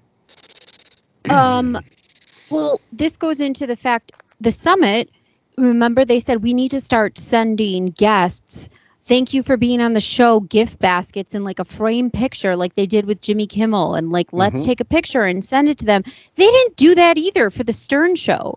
They didn't do that for guests. So when guests came on, they didn't give them anything and say, thank you for coming, ever. No. They didn't do that. You see the mentality. And what's funny is like Howard's like, hey, you know, no one gets paid for being on here. You get paid in plugs. It's like, Yeah, so when Brad Pitt comes in and plugs his movie, he's getting prime time plugs. Yeah. Like if they told Brad Pitt or his production company, whoever, yeah, we'll let him come in and talk about his girlfriend or whatever, but we're just gonna do the plugs once a week at the end of Fresno, and they're gonna go, he's not coming in then. Yeah. I mean, it's not even worth our time to send him there. We'll send him somewhere else. Like. Again, it's just gaslighting. It's completely distorting the reality of it. So right now, guys, we're going to get into a clip that Bob found on YouTube, which was I compiled a bunch of clips around the same time, 2012, June or so, I believe. And Robin's no longer in studio, and you can definitely hear it, even if you can't see the. Well, you see the video, you can't see her on camera. It's an obvious. It's obvious she's not there. The whole. Conceit here is that that Lisa G has like one of those cookie type parties, and she's not allowing them to go to her house with the Howard TV crew and film it and then use it for fodder and what have you. And so she basically Bob, when he listened to the whole thing is she's not getting paid to have her life violated like this for fucking content, and they're all trying to pressure her. Shuli's in on it, Goodstein's in on it, Bowie's in on it, and she's steadfast, and she's like, no, fuck this. And so, Bob, what was your take when you first saw this thing? Well, again, another important thing to note, and what maybe a lot of Howard listeners don't know, is that the show that Howard has continued to shit on, that Lisa was on with Ed Lover and Dr. Dre, was a massively successful hip-hop show. That's right. Lisa G is not a whack packer. She's not someone that's unsavvy. She was a celebrity before joining this. And not that I don't really have much of an opinion on her. I wouldn't say she's like insanely talented or whatever, but she definitely knows the ropes, and she knows how something like this should work. And so what I'm seeing here is they want to get a free episode, which will be licensed out and sold on a TV network. And she just said, no, I'm not going to do it unless I'm compensated for it. And at the time, I remember taking their side. She's not a team player. But now that I'm adult and I know how things work, she was 100% in the right here. So And this is basically them trying to coerce her and pressure her and bully her into going, oh, this is, you should be a team player. Sam? Bob, that's so funny you said that. I thought the same thing when I listened to this when I was the age I was. I thought, God, what a pain in the ass. Not understanding as an adult how the real world and money works and how the business works. Just not understanding this as on an adult level. Yeah. And Lisa G, you're right. She was in the industry of like the Wendy Williams crowd, which was hugely successful. Which a lot of Howard listeners don't know that. Yeah, so they wouldn't give credence to it, but it was very successful. It was, and she actually went in studio one day, and I'll show up I'll put the graphic. I'll remind myself to put up the graphic when I render this video. That show, at least for one ratings book, beat the Howard Stern show. She knew, she was in the business. She was an old hat at that point, an old hand rather. She knew that this is fucking content I'm not getting compensated for. So why the fuck am I going to do this? She had her name trademarked. She knows how it's supposed to go. Like all these idiots, Shuli, all these guys, Doug, who all got dropped on their ass, by the way. Yeah, eventually. She knew, like, yeah, this ain't right. This is a whole TV production with a budget, with shows. Let me ask you this. If they made a Howard TV episode and it was starring Howard Stern, do you think he's getting paid for it? Yeah, of course. Of course he's getting paid for it. So why does he get paid for it when it's the same TV show and it's the same amount of time, but she can't get paid for it? What sense does that make? Like, that's all she was doing, was just saying, you guys are getting away with... She wasn't saying this. She was saying this by not saying anything. By not you guys are getting away with fucking murder, not paying these people. If you want me on here, I need to be compensated. And if it's a product that they're taking and licensing out and selling and there's a paid service, and there's a budget for it, then of course she should be getting paid for it. Absolutely. That's right. And where, I'm sorry, Sam, please. She was incredibly demure about it and ladylike in the way she addressed this. Yeah. But she also was upset about things when they did have her go on jobs and she didn't get a good line in the place or didn't get a good spot to interview people or didn't get it. You asked me and tasked me to do something and then you put me in the shit corner or you placed the me in these. hamstronger. Yeah. So you're not only not compensating me for these things, you're also relegating me to garbage positions and not allowing me to do a good job. You're not even giving me a prime spot to do a good job. Right. And now, it's just crazy. Well, the argument that the show was better when it was disorganized only works so far. When you're talking about the Howard 101 News and they were supposed to cover these things, that's the one element of the show where it had to be a bit professional if you wanted it to sound good and look good. Otherwise, it just showed more cheapness on the. They just made you look worse. And you're right about that, Sam. They should have been able to give her more prominence when it came to paparazzi shots or when it came to getting interviews with people, red carpet shit. But that only served to show you how little clout they actually had when they couldn't do it or wouldn't do it because the result was the same. They ended up looking like shit. And they denigrated her past career, which if the demographics for the listeners for where she came from are just different from Howard. They just had a different listenership, but they had huge numbers. They did. So they just weren't his listeners. No. They seriously downplay how big that show was that she was on. I mean, it was a massively successful show. I knew about it, and this was before the internet era and everything. I knew about it in Chicago. I mean, it was a hip hop forefront. I mean, huge part of the movement of that music. Oh, yeah. It was very big. Yep. So let's get into this one. The clip is Sirius XM is your boss until I say otherwise. All right, let's see where it goes. My question was, of course, Howard 100 and Howard TV is going to be able to cover this great event, right? No, not TV, but Why? John Lieberman is. Wait a second. Why not TV? Is the Breakfast Club on Sirius? I don't know. That's a good question. Is their main show when they broadcast? No. Is it Sirius or do they just Club, have I it? think it's Hot 97. Okay, so it's the same. Wendy Williams was on Hot 97. So it's the same also that Lisa G was on. Yeah. Right. Hot 97 in New York. He also never acknowledged the Breakfast Club, rightfully so. No. Hey. I don't want a TV camera following everyone around. But you're using my show to set up your sweet and greet. How about Howard TV being allowed into the shoot? Maybe there should be some benefit. Right. Let me see the benefit in this, and then maybe we don't have a problem. Where's the... Because the people who are attending... I didn't tell them. Well, you're going to have TV cameras there. Well, sure he doesn't tell anyone. No, they have. He just forces it on them. We have releases and signs at the door when people come in, and listen. I mean, you got to be a team player here, Lisa. I don't believe that for a minute. I don't believe there were any releases. Nothing. No, I don't believe they're that organized. I don't remember this being a part of the ones that I was pulling, but that's interesting that he said that. If you're hosting an event and it's already stressful, imagine organizing, hey, I know you came to this. Do you mind signing a release form to be on a TV show that we didn't tell you is going to be here? Yeah.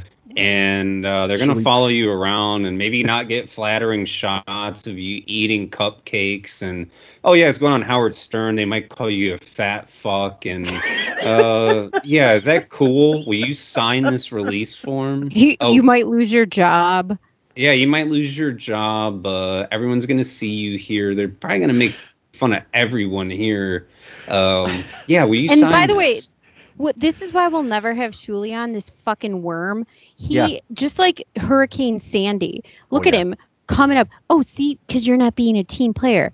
Fuck you. Like, where did that get you, Shuli? Yeah, exactly. Why wouldn't you be a team player? Maybe because I don't like to be taken for a ride, you idiot. All of this weaselness. Why do you like being abused and not paid? All of this weaseldom. The only thing it succeeded was giving him a little more rope than the Howard TV crew and Lisa G. So he stayed longer. Big deal. To what end? It's not like he retired to his fucking palatial estate in Alabama or whatever. Now, here's the thing. You imagine Shuli, a fucking hack comic with a briefcase with releases and a ballpoint pen saying, hey, guys, just sign here. Like with, 300 sheets of paper, like A4 paper going, oh, okay, here you go. This is a release. No way. There's no fucking way. He's just saying that to egg her on. He's just saying that to try to fucking pile on, and it's disingenuous. I don't believe it for a minute. And look at this. And where did you end up, Shuli, with all this brown nosing and bullshit and with 300 views on your fucking channel and making your colleagues feel like garbage? Where did that get you? It got you less pay, basically off the show at a slow decline where you actually had to fire yourself because you weren't even on. And you had to make a decision. Well, the crime in your neighborhood was skyrocketing and you had to get out of there and they wouldn't pay you more. And they said, hey, we're going to pay you less. Take it or leave it. That's where all this got you. So enjoy. Suck on it. You gotta let them cover it, I think. It's not me. It's, I didn't put that on my invite. Do you think there's anyone? I don't think anyone's walking away. 30 people were going to be there either. So how did you tell them that? Do you think there's any one of the 25 people that's coming to see you because they're fans of Howard that wouldn't want to be on television? You know what? Why don't I email everyone and ask them? All right. Using that. Yeah. Well, you should give access. I agree with you guys on that. The reason people are showing up is because of the show. Yeah, don't you want? Yep. And then if she did videotape this and make it a spectacle, he would be pissed. Yep. He would be pissed. He would say, you're using my name. You're drawing a crowd because of me and my name and using it and shut it down. So you can't win. Yeah. But he says you're using my airwaves to promote it. Was she really? I didn't hear about this thing until he started crying about it. That's correct. I mean, I don't know how much Howard's fans really wanted to come to a cookie party. I mean, not to say that there were obviously some of them that did, but I don't know. I mean, now that we know about the show and how it's pretty laid out and scripted, way more now. But even then, you could sense that there was a kind of formatted thing. And even Bob said that there's a format to it. It's not like free flowing. No. I guarantee you, of course they're going to include this because it's content. So they're not pissed. They're using it. They're using it for content. She's giving him content again that he's making money off of. Like all these people, the one thing that came to my mind, and again, when I wanted to talk about him exploiting his staff, was like these repeat. And again, me, like I'm doing this podcast for free. Like I do a lot of work for people that are Bob, you want to get paid? We're exploiting you. Bob, how much do you want? I want. How much do you want? We don't really make that much. we'll talk about it. But my whole point is like, I just think if you're gonna go this route where you're gonna.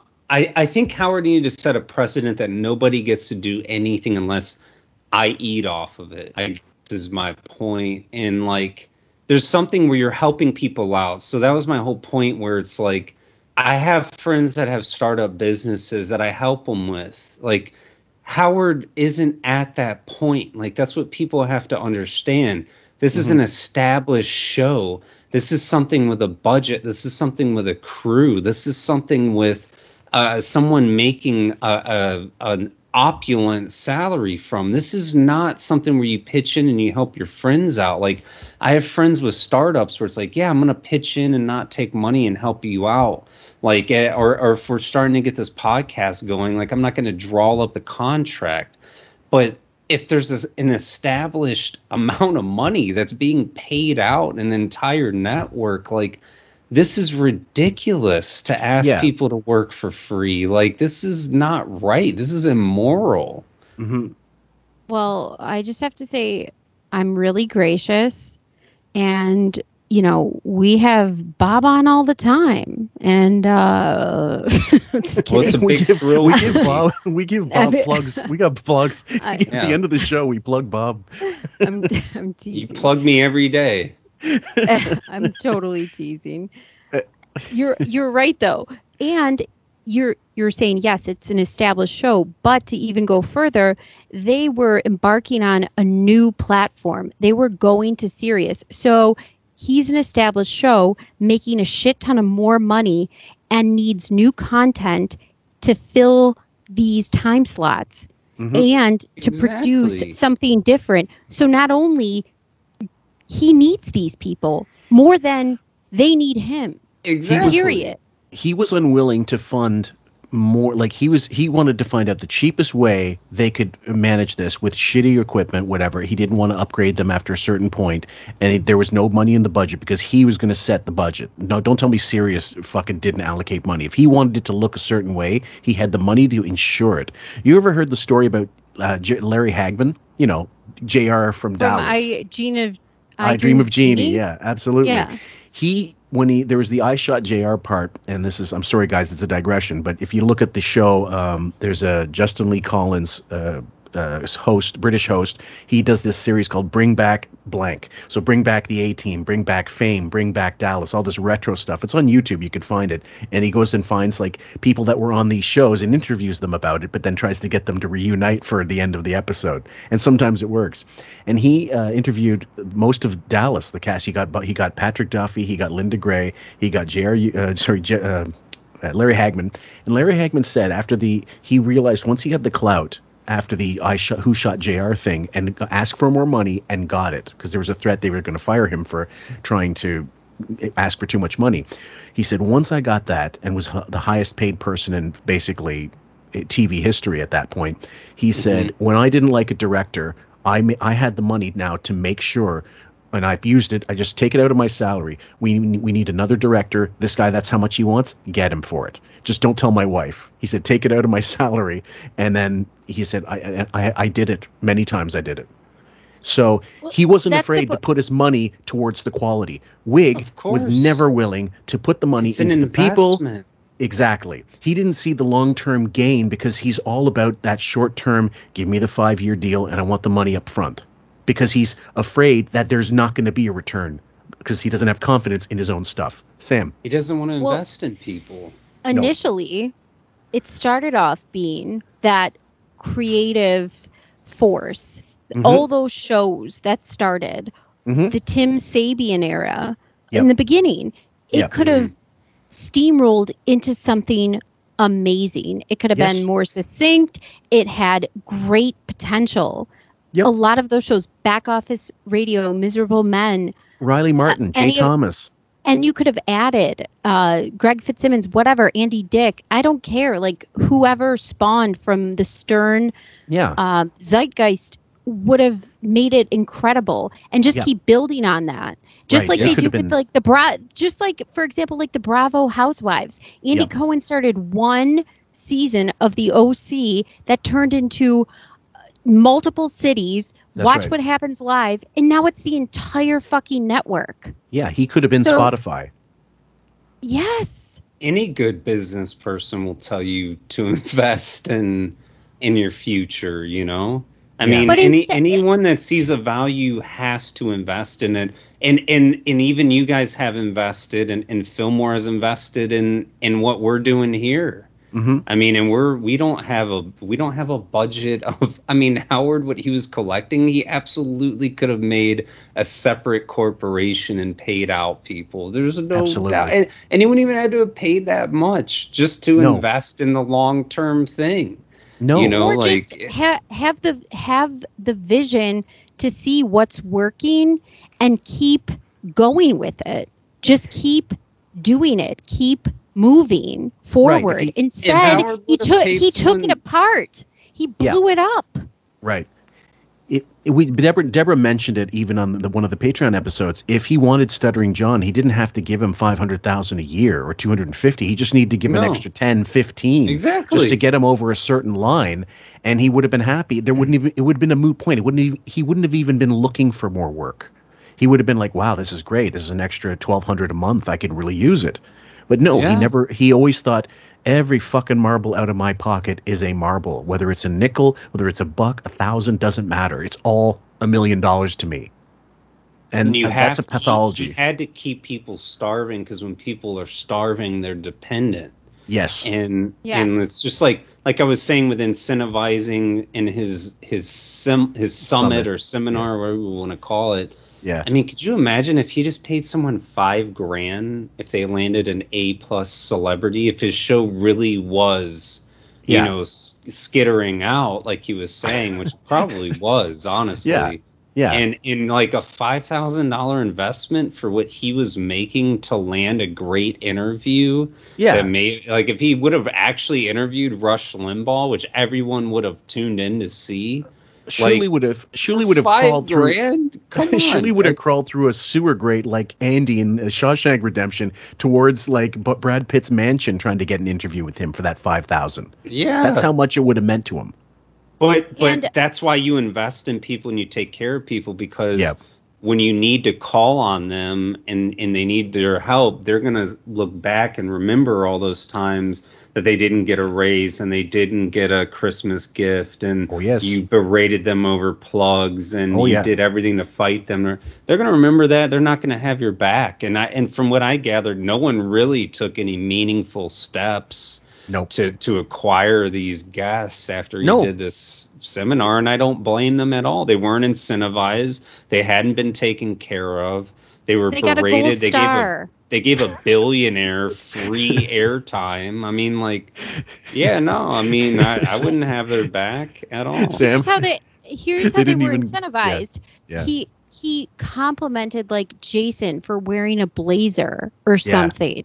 Right. It was just sheer surface nonsense. Like that's the bonus you get. I compliment you on your blazer, or I say good job for this bit, but you're not getting paid for it. What was the point of the fucking seminar if you weren't actually going to affect these changes and then make like double down on them and say, no, this really is the way we're going? All you ended up doing was fucking making sure people hated your fucking guts. Yeah. And that we're looking for work on the way out. So guys like Richie Wilson, who said like, man, I saw this coming. Like we didn't know when we were going to get let go, but clearly there was a line being drawn in the sand here. And what kind of loyalty were you going to create after that?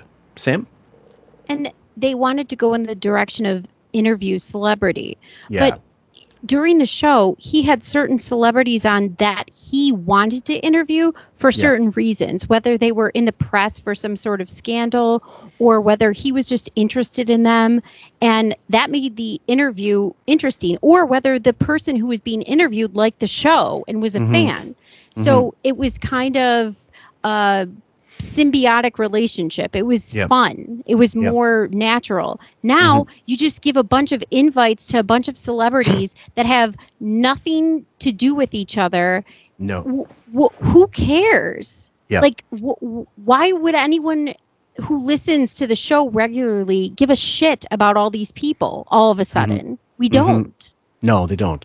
And he didn't, to his credit. Like, he knew, I don't need the Madonna interview back in 2007.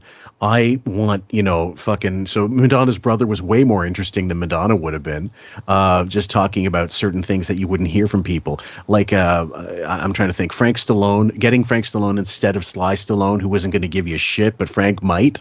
Like, he was smart in that sense, but that was just him scrambling to get D-list celebrities, anything he could to get the next level of celeb on the show. That wasn't calculated like, oh, I'll go with the B-list guys because they're more willing to speak. That just happened to be organic. Yeah, honestly, like the Jessica Hahn. Yes. I don't think there are great interviewers. I think there's great interviewees. I think the interview is as good as the interviewee is. And I've thought about this because I've heard so many things. Howard's a great interviewer. Joe Rogan's a great interviewer. Blah, blah, blah is a great interviewer.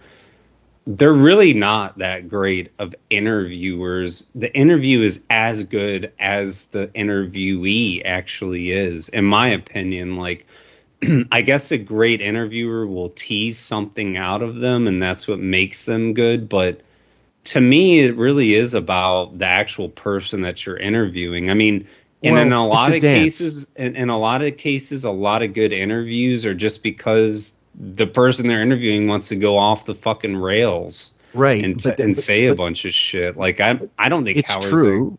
It's true, but it's also dependent on the interviewer, because if they're not going to lead you down these ways, you may never go that way. Yeah, so it's a dance. It's like a tango. It is two people, but with him, it's never going to be an interview. It's almost never going to be an great interview because of Howard. That's, I guess, the point I'm trying to make. That's true. If he's the weakest link in his own compound, and like comedically, he's the weakest link in the industry of doing interviews.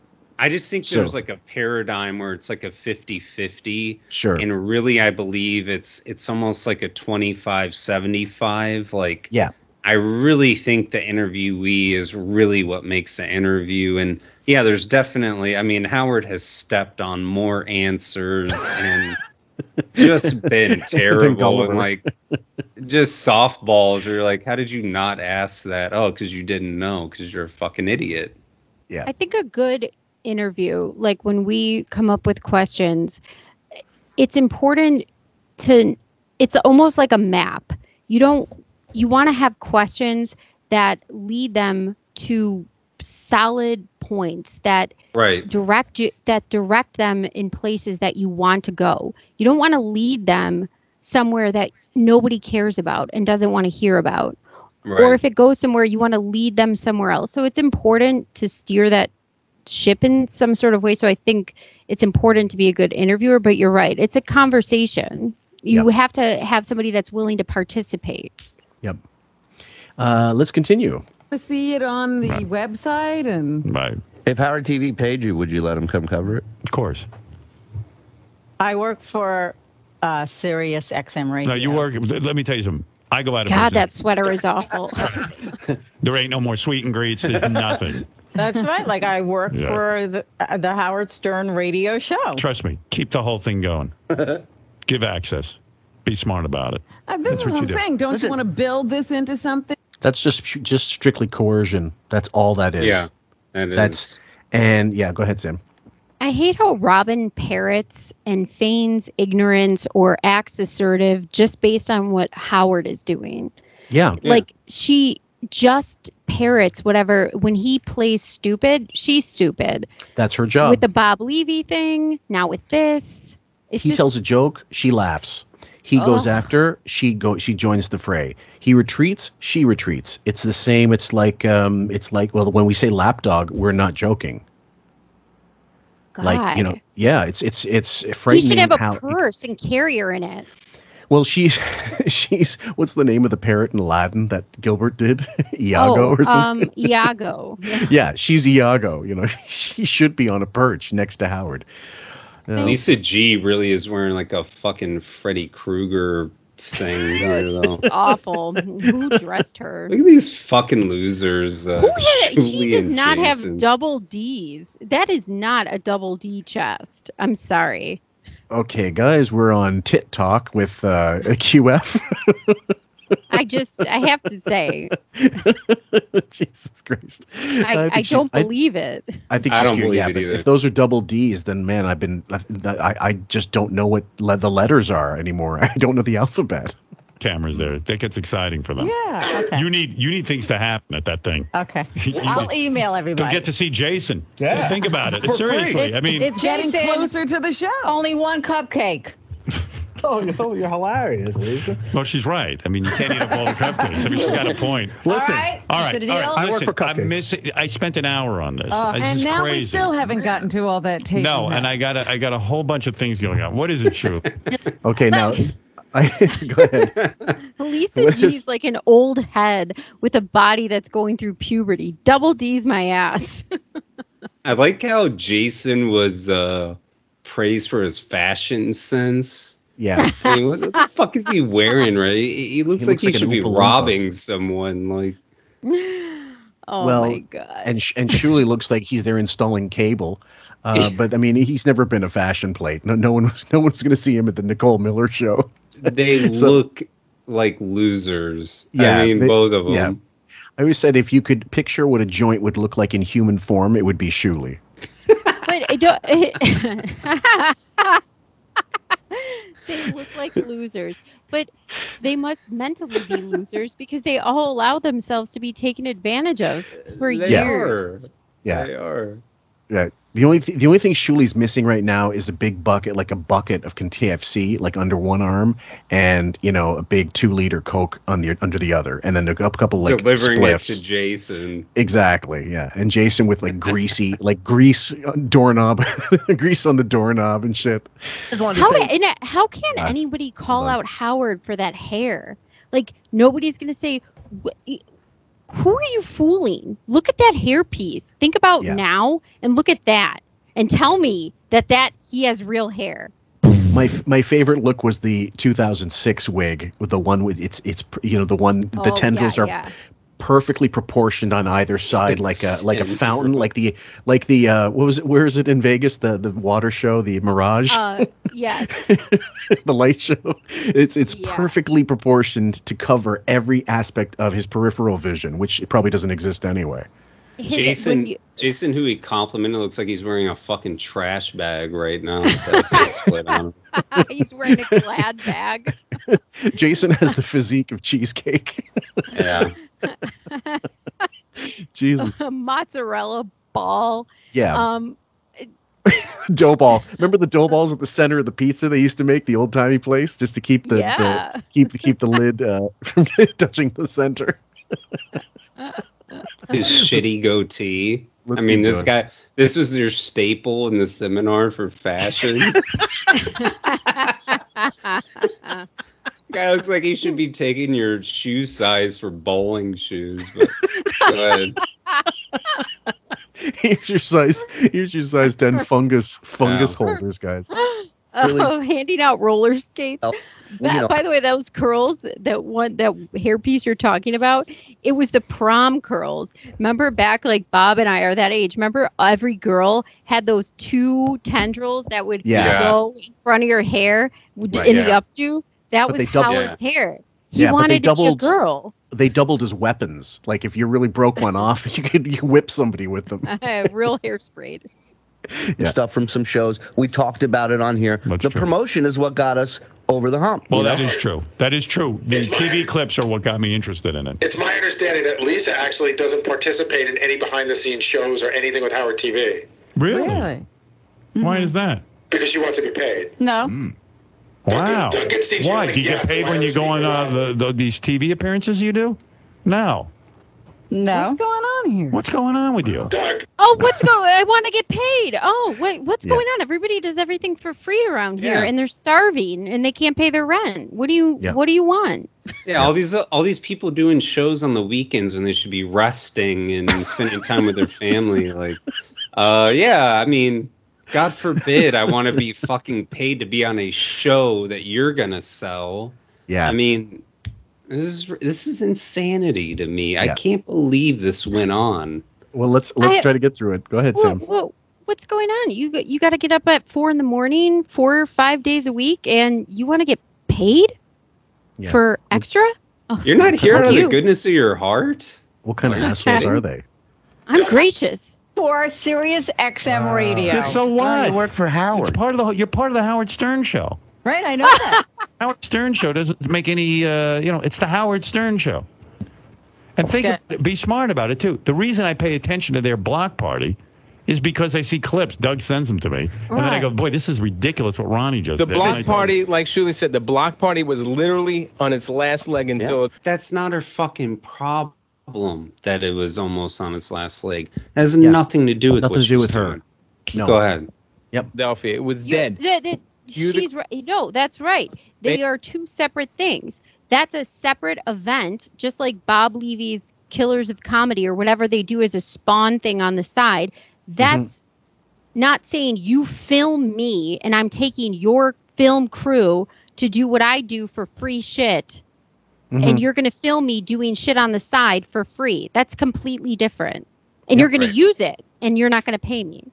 Yep. It is interesting. It made the next show the biggest show, and look what's happening now. It's just blowing up bigger and bigger every city. You should have Sal come to your thing because he puked on the bar at our show. That's and, what put and it it over blew the it top. up. It blew it up. Thanks to Sal. It's true. Lisa only works for the Howard Stern show when she has something to sell. Right. Otherwise, she works for Sirius. Oh, that's what I'm hearing. Oh, that's the distinction. That's what I'm hearing right now. That's what Jason hears when she talks. Oh, what a goody two-shoes. What a good brown-nosing piece of shit. I bet you feel real good about yourself in your blazer and gold star. You fucking idiot. How do you like your job now, Jason? Do you feel good about it? You feel real proud how it's turned out for you? How'd the move turn out? Hero? BlueChew.com might sponsor us at some point, so don't Maybe give her too much shit. They're so bad Squatty Potty left them. Let me tell you something. My opinion is it's irrelevant who we work for. It's the Howard Stern show first, foremost, and always. No, it's quite relevant. That's your what you decide to say is irrelevant is actually irrelevant. Like she signs a contract, she's working for Sirius XM. When it's raise time, Sirius XM is your boss. When it's we need content, it's the Howard Stern show. And I'm playing a clip that's connected to this. It's all I've meshed it together, guys, so bear with me. And it has to deal with Penny Crone, year 1, 2006 of Sirius, where she's bitching about the fucking holiday gifts, the Christmas gifts that he refuses to give out, claiming he has 300 people to buy for. Yeah, 300 people. Can he name three people? No. He can't even name his daughters. No, of course not. He listed the chief benefactor of all of those companies. Like, that's real easy to say when you accrue 90% of the profit from everything you just listed. Like, okay, so we work for BobD.com, Bob D PayPal, Bob D. Like, you're saying all these things that benefit you is what we all need to work for free, basically. All roads lead to Howard. Yeah, why not Sirius? Why not, it's just of course the main benefactor wants you to work for him. Good, Sam. Isn't it interesting though, the ego on him then, the way he's talking, and he really thought, everything revolves around me. And now look at the show. It is all about him. Nobody listens. Nobody cares. So you really thought that it's the Howard Stern show. Nothing else matters. And okay, sure. Keep thinking that, you delusional fuck. Now look at what you got. You got nothing. Okay, now we'll tell people that if anybody really wants to dig deep into sort of the turnaround, the change, you could point to a number of different years, but 2012 is very interesting because Robin's not in studio. He's doing AGT now. He's starting to, and he's thinking the show is beneath him, and yet he's got to know that his listenership is like in the toilet by that point. But then he's doing GTD. And we don't know it at the time, but Marcy Turk is there indoctrinating him in fucking Castle Gay Skull, and she's telling him all this shit like you're the king, you're king shit. It's all about you, circling, and eventually the fucking back office radio goes. But what's fueled, that's GTD, I believe, and Marcy is what's fueling this particular rant. He was already narcissistic beforehand, but it just multiplied because of Marcy and gassing him up and shit. Marcy coming in there, her doing getting things done, right? Yeah. That is to make your life more efficient, your life, not a show, a radio show, when you don't have any idea what it's about and you don't understand the inner workings, you don't understand the audience, you don't get it. So you're cutting out parts that you see as fat or you see as not working. You see it as a problem, ruining the show, because her whole goal is making it about Howard, being efficient, time efficient, money efficient. Right. She just. She ended up becoming, whether she was qualified or not, those two guys in Office Space who decide what everybody does, and those what do they call them? Efficiency experts. Yeah. Oh God. But she was wholly unqualified for one thing. Number one. Number two, when it came down to the fact that you had this programming that was kind of entertaining to people. I don't know what it was that set him off that decided back off his radio is got to go, for example. I'm sure it was just because they were getting too much attention and he wasn't anymore. But mostly it was Marcy just whispering in his ear saying, you know what, you don't need this shit. It's your show. Don't give them that much time. Gary, you're not going on the wrap-up show anymore, but maybe 6-7 minutes, that's it. And it's going to be tooled to kiss Howard's ass. And it worked because it was the direct opposite. That's why the wrap-up show was so awesome and how we reference it so often, because that's when people were free to talk. Right. It wasn't a plug. It wasn't a consistent plug. Then always. Yes, always. And I agree. The only reason people want the Howard Stern show is because we keep this thing going. This thing of ours. And so Lisa should be friendly to the Howard TV people. I say everyone should cooperate with everyone else. I have meetings about this all the time. This notion is bizarre. The worst thing for Sirius XM is whoever developed this idea that we're all adversarial. Okay. Howard TV helps Howard XM Sirius. Okay, what's that? Go ahead, Sam. He is making this narrative like he's in a mafia, like a Godfather scenario. And he uses that. This isn't like Lisa's a capo or a soldier. That's not how it works. You're an actual show business, Howard. You should pay people professionally and accordingly. Yeah. This isn't some, if you do this for me and hide the body, I'll promote you. That's like, this is crap. You mentioned that, but the phrase he uses is this thing of ours. This thing of ours. Yeah. It's not this thing of ours. This is a show like every other show on the goddamn network. Yep. Howard has what I've called Michael Scott syndrome, where all of his coworkers seem to be his friends and family, and they all need to give him free work. Yeah. You know, like this thing of ours, well, you seem to be collecting 100%, so this seems to be more of a this thing of mine ho relationship. Yeah, yeah, this thing of mine. Yeah. And he also doesn't realize, and I don't think most of the employees realize, this thing of ours was on the tail end of its ass. This was a Hail Mary and a money grab because he didn't want to compete with Opie and Anthony, and he didn't want to compete with the competition that was coming. So he took the money. And he didn't want to compete with his own show, which is why he's like, I need to set a precedent that anything anybody does here, I need a piece of, which is very mafioso type thinking. Yep. And I mean, if you want to go popular belief, the mafia aren't really great people. They're exploitative and they take advantage of a lot of people, and that's what he's trying to do here. Right. The mafia is actually a perversion of the original concept of the mafia, which was noble. They were like Robin Hood back in the day, but eventually, you know, it turned into what it did. But if you were to go with that, this thing of ours, mafia notion, and say that that's what he thinks it is, then he's screwing them over and doesn't care, like a selfish mafia boss on his last leg, and just doesn't give a shit. Yeah, he's Big Paul in front of Steaks. Care. In front of Sparks Steakhouse. What are you going to do? What are you going to do? This idea that we have distinctions among us is ridiculous. Yeah, what happened? I find you a wonderful woman, a very talented newscaster, and I'm happy as can be that you work here. And but you guys ought to get together and give your own gifts. I think that everyone within their own department should exchange gifts. Yeah. Now, keep in mind, guys, this is 6 years earlier, not to the day. You know, obviously Christmas time, so you're looking at, you know, whatever. But either way, 6 years apart. And this is what he has to say. Unless you're mentally ill and you need some sort of validation from me, I'm not getting you a gift. Don't get me a gift. See, but I don't want any gifts. You hit it. She's mentally ill and needs validation. But I just want to say, what do you do? I just want to say, Penny, No, I don't want any jokes made. I'm not getting anyone in. Yeah, Bob, shut up. I already have. I take care of the on-demand crew. I take care of my immediate crew here that works on the Howard Stern show. You guys in the news department should exchange gifts with one another. Go ahead and comment, and you can. Okay, Jesus Christ. So they're called Howard 100 News.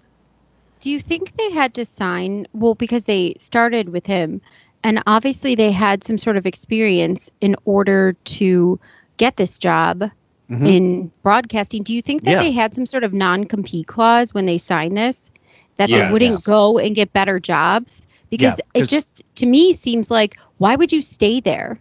Well, Penny used to work for Fox, and I believe her husband is, I'm not sure if he works for Secret Service or something like that, but somebody in like, law enforcement, some type of, keep it hush hush. And I don't think she's ever been interviewed subsequently after leaving the show, after getting let go. Yeah, I think they're stuck there. Basically, once they're hired, they're hired. That's it. You're with us. You can't go freelance. You can't write for, AP. You can't do anything. You're with us. Well, the reason why I say that for Howard 100 News is because they were basically doing gossip on the show. Yeah. And I think that maybe they had to sign that because if they did find out things about the show and that was kind of hot at the time, people were interested in the show, maybe they could sell it to a tabloid. So they had no compete clauses for the information on the show. I don't know that they couldn't leave, that seemed to be that was the other thing about Howard's rap with people. And I know that you want to do a series, or you have already started a series of people that have left, but it's like it always gave people, it's just not good in business to always give someone a deal where you either take this or fuck off. Like people are gonna fuck off, and it's like everyone that was like, okay, well, I'm gonna leave. And then the second that they left, they got beaten with a fucking rake and, whipped and publicly dismayed. And it's like, we all have this choice. I could have come home tonight and told my girlfriend, hey, I'm going to sleep with the neighbor and maybe get on Tinder, and I'm not going to really take you out for dinner anymore. But, you don't have to date me. Like, of course, like we're all free to go elsewhere, but that's kind of that's kind of an exploitative deal, right? I mean, we're both locked into this lease, and these people do have families and they are dependent on this income. And it was like, it always seemed like Howard's like, you don't want to be here, you can leave. It's like, okay, so when they leave, you can't kill them over it because that's the deal you gave them. Like companies usually give raises to their employees, not because they want to give out more money, because it's just kind of an agreement that goes on, and we see value in what you're doing. We want to match it. Like, I mean, companies don't want to willingly give out money, and not that they're all, well, we don't want to do this and that, but when I get a raise, it's not because my boss just thinks I'm such a great person. It's like,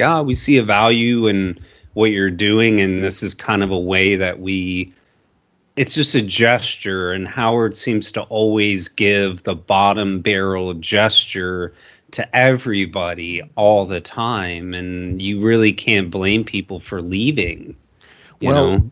Bowie, Robin, and Fred all basically signed away the keys to their assholes, and they handed him lube, and they said, you fuck me anywhere, anyhow, any position you want. My asshole's fucking gaping for you. And I guarantee that Bowie at one point, maybe Fred, maybe they all did, but I'm certainly Bowie did, shopped around and tried to see what kind of money he'd get anywhere else at another gig, but he kept it very, very discreet, and found out that if he went working for Rob Burnett, first of all, Rob Burnett's a fucking producer. He doesn't need a producer. He doesn't need a sub producer or an associate producer. You're going to make less money, and you're actually not qualified to do the job you're doing. So stay where the fuck you are. And that's what they all did. They said, I'll never get this money anywhere else, even if it is shit money comparatively to the boss. Correct. I kind of compare this people to with like talent left. I compare this to like a smaller like dictatorship state where it's like you're in power, the state's in power, and the people that are in control, Howard, Fred, Gary, basically, and Marcy, whatever, they're in control. And they give out whatever the state gives out. That's what you're worth. And for so long, this is what they've been conditioned to think. That's what their worth is. And they're afraid to leave the state. Oh, yes. Well, yeah, they're constantly sandbagged, basically all the time. Everyone's always sandbagged, and they need to stay there. And then on top of that, if they do choose to leave, they're going to have to face public humiliation that extends, at the peak of this show to millions of people. Yep. And probably a lot of people didn't want to go through that, and I don't really blame them. No. To me, a lot of these people like Andy Dick that we opened the show with, and other people that did actually have talent and connections, they all seem to leave. And the people that really didn't have, like, even with Bob Levy, I think he's a funny guy, but Bob Levy's not Jim Florentine, and he's not Chris Rock and these other guys that he just didn't have that kind of presence, No. But you also say like, well, where else would these people go? But they were also mentally conditioned to think, where else would you go? What else would you do? I will not let you gain any other skills or talent or go further in your abilities than I tell you to. They are not only that, but they are would work mandating. He is mandating roles to not let you go farther in your career on purpose, to keep you down.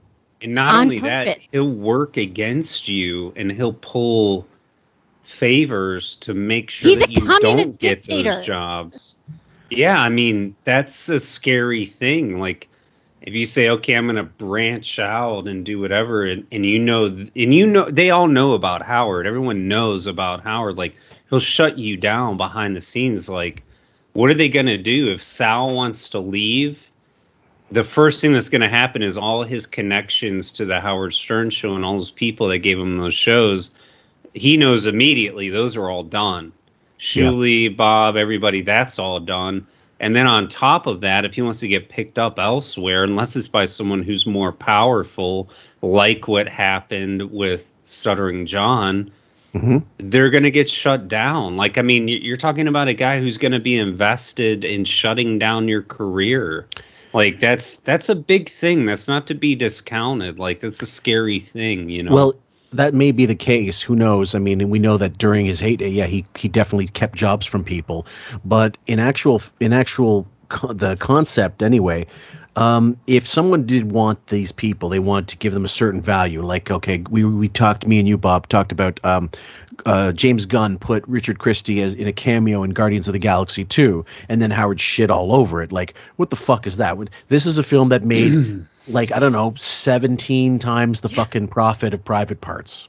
And that's what you're shitting on. You're shitting on your guy because you're trying to condition him to accept that his place is beneath your fucking boot. Right. And if he tries to get ahead, fuck him.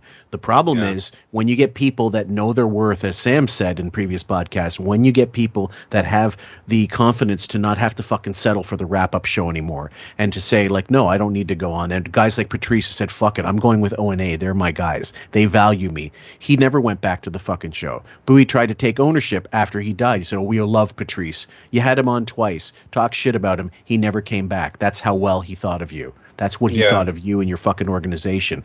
You devalue people. The people that do have the fucking guts to stand up and say, fuck you, I'm not going to be disrespected like that.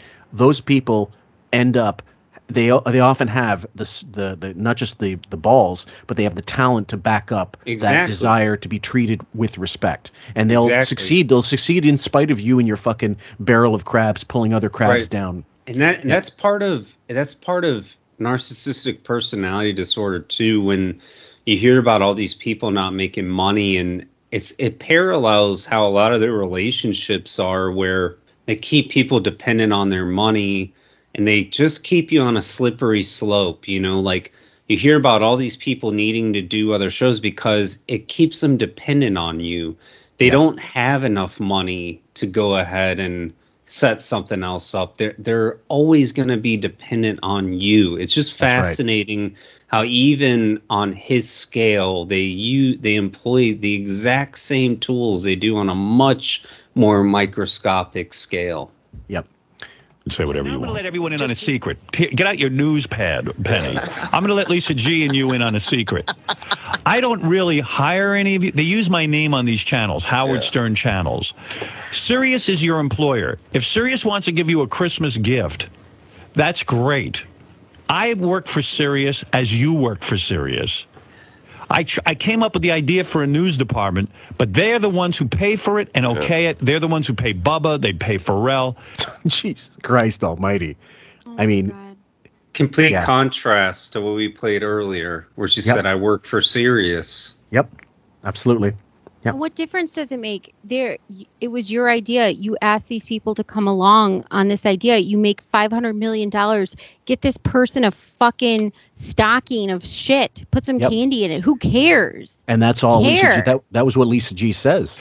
I really don't supervise them. I have nothing to do in the supervision of you guys or them. I am merely another employee at Sirius. Why does she? Now they're looking at him like you can't really expect us to believe the bullshit. You can't believe what you're actually saying, can you? Right. Yeah. Think you owe her a gift. Yeah, I go work for Imus 100. I hear he gives candy. While you're doing this rap, I kid you not, Tim is in the green room trying to jump out the window. For real, he like opened it up because he feels like now you're throwing it on him. Well, it's true. It's a serious. I don't see Sirius buying it. They don't buy me a Christmas gift.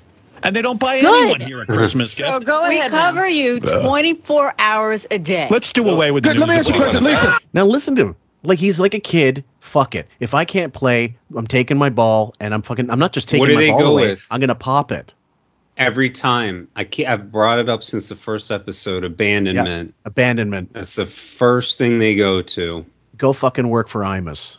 That was get rid of him is what he said. We'll that whole department. Yeah, he flew right out of his mouth. Oh, Lisa, yeah, really. Hold on. Let's be done with it. I'm going to address that. You think the president sends gifts to the press corps? Listen to that thinking. We cover you 24 hours a day. Honey, listen to me. I'm telling you, I can't buy a gift for everyone who works here. There's thousands of people. No, you buy us a stupid fruit tower from Harry and David. No. It's $39. No. It stops. It stops. There's donuts outside. Stop the fucking extortion. I got 300 people, and I shouldn't even be involved in that. It's gotten stupid. Jesus H. Christ. Oh it's business 101.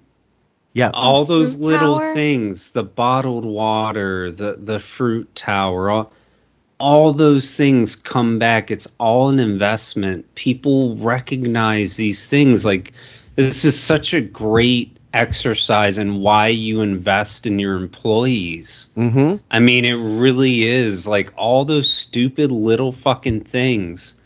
This is why when he gave that seminar, no one had his back.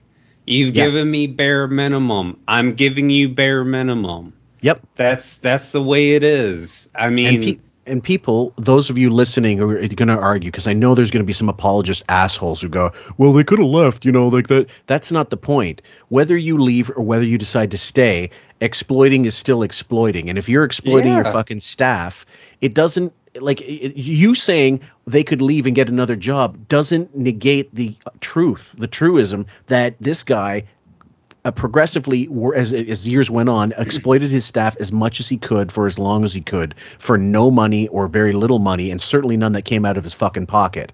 So regardless of if they could get another job, who gives a shit? He was still exploiting them is the point. But there's a time and place. Like the example I use, my girlfriend can go date another person if I come back and I go, hey, I'm going to sleep with the neighbor and never take you out. Sam could say the same thing to her guy. I'm going to start sleeping with the neighbor. You could start telling her, we're all free to do that. Everyone's free to do whatever they want to do. Everyone's free to, but there's a certain conduct that you abide by as just a human being. Mm-hmm. As someone that is empathetic and the towards neighbor wants to other keep his people. kneecaps. Yeah, and the neighbor and Sam's boyfriend's scary, but that's beside the fact. What I'm saying is, just because there's an option there doesn't mean you play that card, and there's a certain conduct that you engage with. My boss could call me tomorrow and go, "We're going to reduce your salary by 50%." He could do that. Yeah. He's allowed to do that. The CFO is absolutely allowed to do that. But obviously, I'm going to take that into account and go, okay, this is not a stable place to be, and I'm going to leave. Like, Bowie choosing to stay, for example, is a testament to his inability, his lack of self-respect. It doesn't negate the fact that he's being exploited. Well, yeah, where's he going to go? Yeah. Where's he going to go? Let's also talk about this in the background of the fact that SiriusXM is somewhat new. They have other radio shows that they can go to. Maybe they will pay them less, but reward them more. That could be creatively stronger and actually build an audience, and they can be a part of it. So it's not like they have nowhere to go to. That's not true. They can't go there because Howard will shut them out. Like, the thing is that no one talks about it, but Howard shuts people out, and Howard puts careers on hold. Howard silences people. He really did do that. They really don't have a choice, a lot of them, unless they're so talented like Billy West, that they can go and get other jobs to where they can shut them down. Like, it's really just complete exploitation. They really don't have a choice, I think, a lot of these people. It's really an authoritarian state. Yeah. I said that 3 years ago. I've got to go. Where are you going? I have an interview I have to do. Okay. But anyway. Wait, Lisa. Leave Lisa alone. It's not just Lisa. Yeah, but she's not. We're team players at least, dude. We take the shit. She won't take the shit. She won't let the TV show in. She works hard. We all work hard. She has self-respect, and she doesn't want to be fucking. She doesn't want to be ass fucked. That's not being a team player. That's standing up for yourself, shithead. Yep. It's having boundaries. He doesn't understand. He's a part of a pyramid scheme. Lisa does. Yep. Dude, why are you 70 with a stripper pole? Shut up, moron! A portable stripper pole. What the fuck is that? All right, look. Lisa. Why you got to be like that, Lisa? Seriously. Good luck with Sweet and Greet. Me. Okay. I'm coming. I'm coming to this thing. Ronnie. I'm going. No men are invited. I don't care. I'm going to wear a dress. I'm going. Also, Ronnie. Mini dress. Yeah, we're all drinking the same poison fucking chalice from the same chalice, Lisa. Why aren't you? We're all working for this nutcase for nothing. Why don't you also stay in the fucking mud with us? But why does everyone have to suffer to begin with? That's what he's saying. We all suffer through it. Why? Yeah, why are all you guys suffering? Like, why can't you guys get $1,000 an episode? That's not that big of an ask. No, if it's being licensed out, like, why are all you guys swallowing all this shit? That shouldn't be that way. Yeah. So when he said we're like the mafia, basically, when he was saying that, it's true, except for you're not the mafia. Right. So when the mafia people you see in The Sopranos, they're getting pissed, like they have to give a cut to this person, or they have to pay for this dinner, or it travels upward, and that's the way it goes. In but a real mafia, but in the mafia situation, isn't how it goes. This isn't how a professional relationship goes. If this was the mafia, he would have been Big Paul getting killed by John Gotti because he was such a gluttonous pig. And would not Howard in the mafia. Yeah, I mean there was guy a gets his Jewish hair mafia. dyed and his wife cuts his nails. Well, we're not. We're discounting the pink mafia, by the way. Block Party, everyone. Doug Goodstein, Howard TV. Thank you. Selling out all over the country because of you. Who's coming, Rhonda or Ronnie? Rhonda's coming. Rhonda's coming. All right, thank you, Rhonda. Okay, listen. Thank you. Okay. Whole fucking show is crazy. I know. All right, thank you, Lisa. Madness. Thank you, Shuli. Thank you, Howard. I appreciate all of your efforts. Good luck with all your side projects. Yeah, good luck with your side projects that I'm going to piss all over constantly. Look who's in there, Ronnie and Shuli, zeros. And I like Ronnie, but the guy has no fucking talent. He was a limo driver. Yeah, he was. You understand why he's in this situation. Like, Ronnie and Lisa are not in the same fucking ball game. No, Lisa was on a massively successful radio show. She has a licensed name. Ronnie was just he's just a fucking idiot, and I like him, you know, like, but they're Rob, not do you the like same. me? I think Ronnie eventually came to the same realization, though. Oh, I think he did. It just took him another, I don't know, fucking 9 years, but And yeah, it he happens. did. Yeah. He's not as savvy again. It's who's savvy, who was established before the show, and who wasn't. Ronnie's not going to be savvy towards what we're talking about with residuals and publishing and, you know, TV rights. He was a limo driver, and that's fine. But he was getting taken advantage of, and she refused to get taken advantage of. But that's because he also, in his heart, knows he is just a fucking limo driver and the security bullshit. He's not really security. Howard made him security. You know, he wasn't, you know, fucking Chuck Zito defending, you know, celebrities, and that was it became a security guard. He was a limo driver that they made into all this bullshit. So he has no choice but to suck Howard's colon. Yeah. Right. So when when Ronnie's defending this is him coming from a lower position in his life, going higher. But Lisa, this is a lateral transition. Exactly. Trying to Lisa make more had money. a name. Lisa had a name before Right. going in there. Mm-hmm. Out. Out. Everyone out. Lisa, a lot was made about the unity of the Howard Stern show with all these different departments working together. You don't seem to subscribe to that theory. I hear what he's saying. You know, I think it's been that way from day one when they hired us. So I'm not going to say that I'm at fault.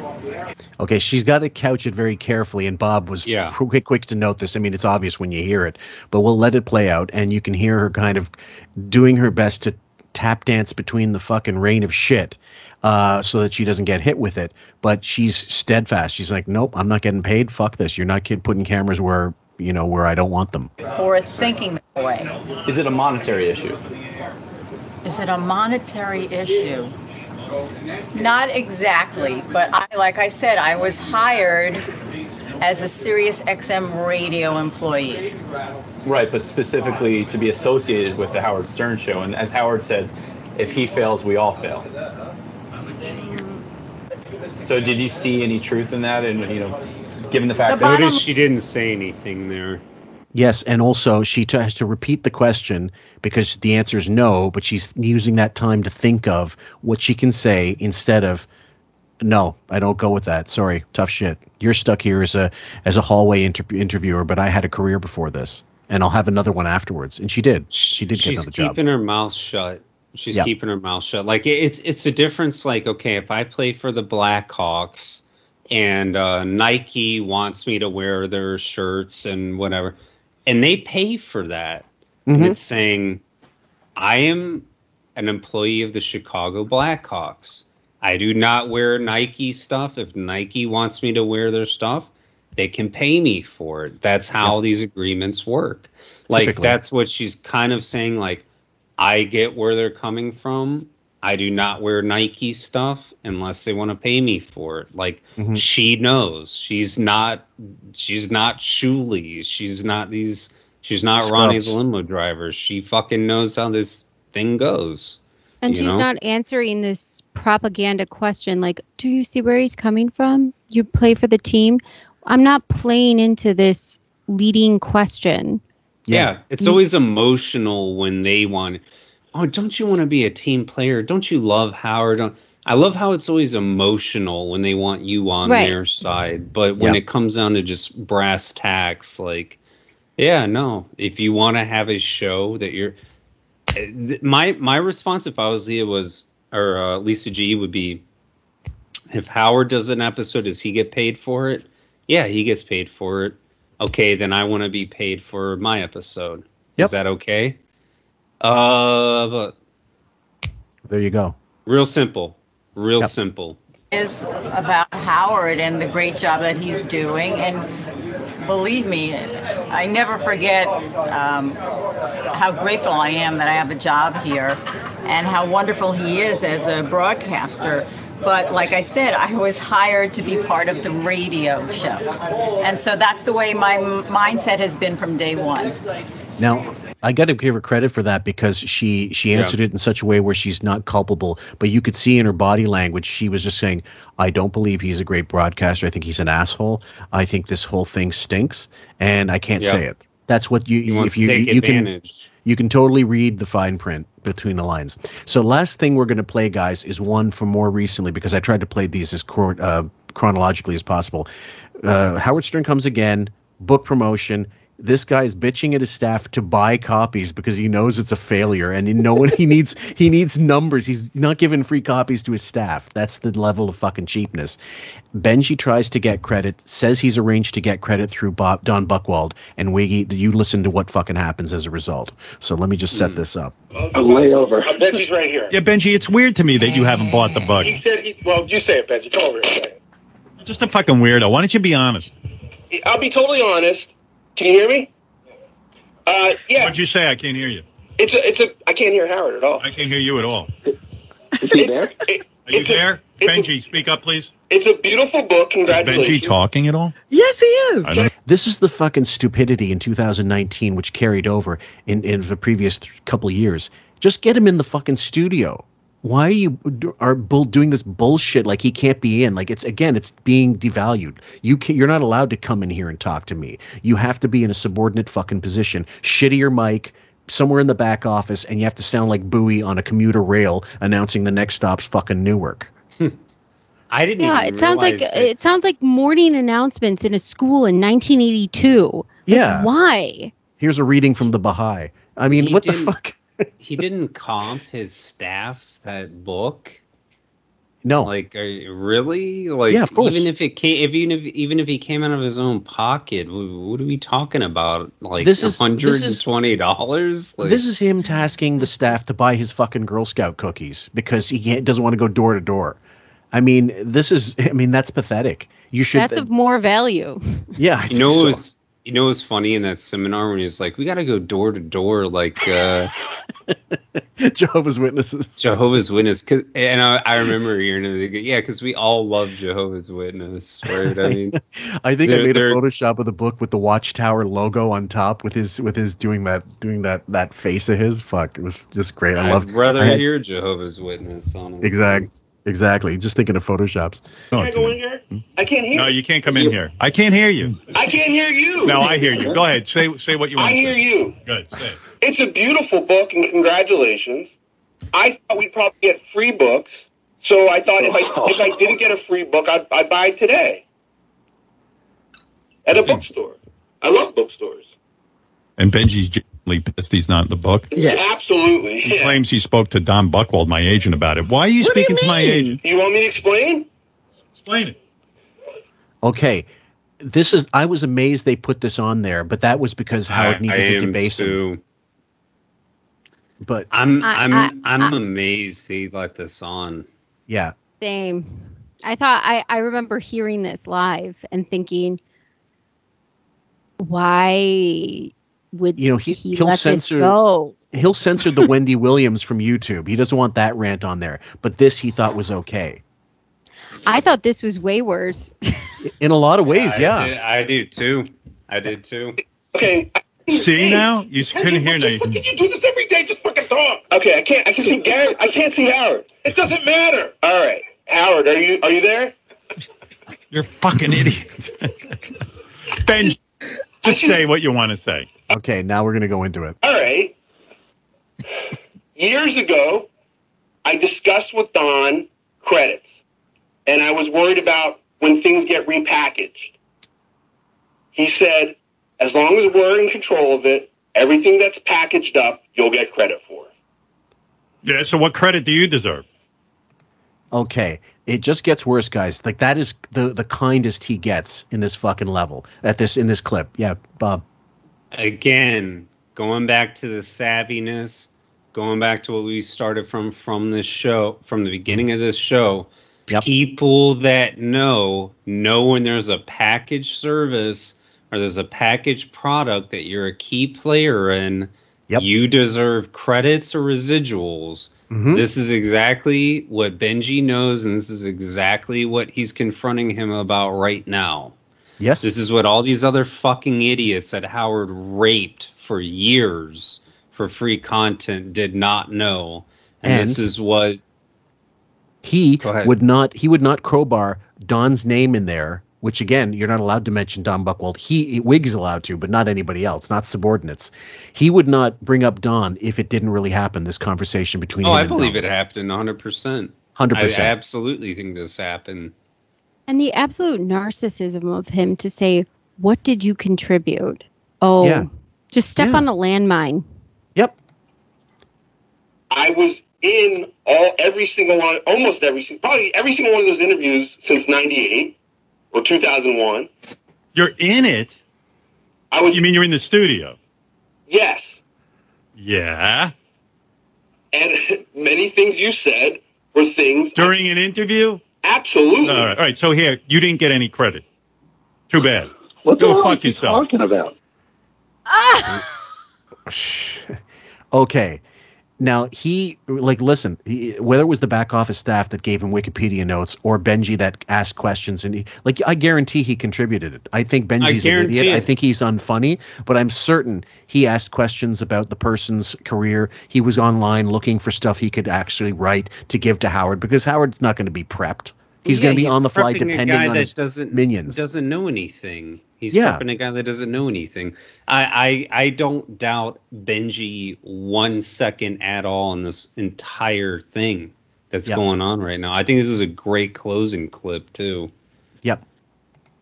He's out of his fucking mind. He gets credit. I'm not interested in giving you any fucking credit. How's that? That's it. That's it. That's the end. Okay. That's it. You ride on the show.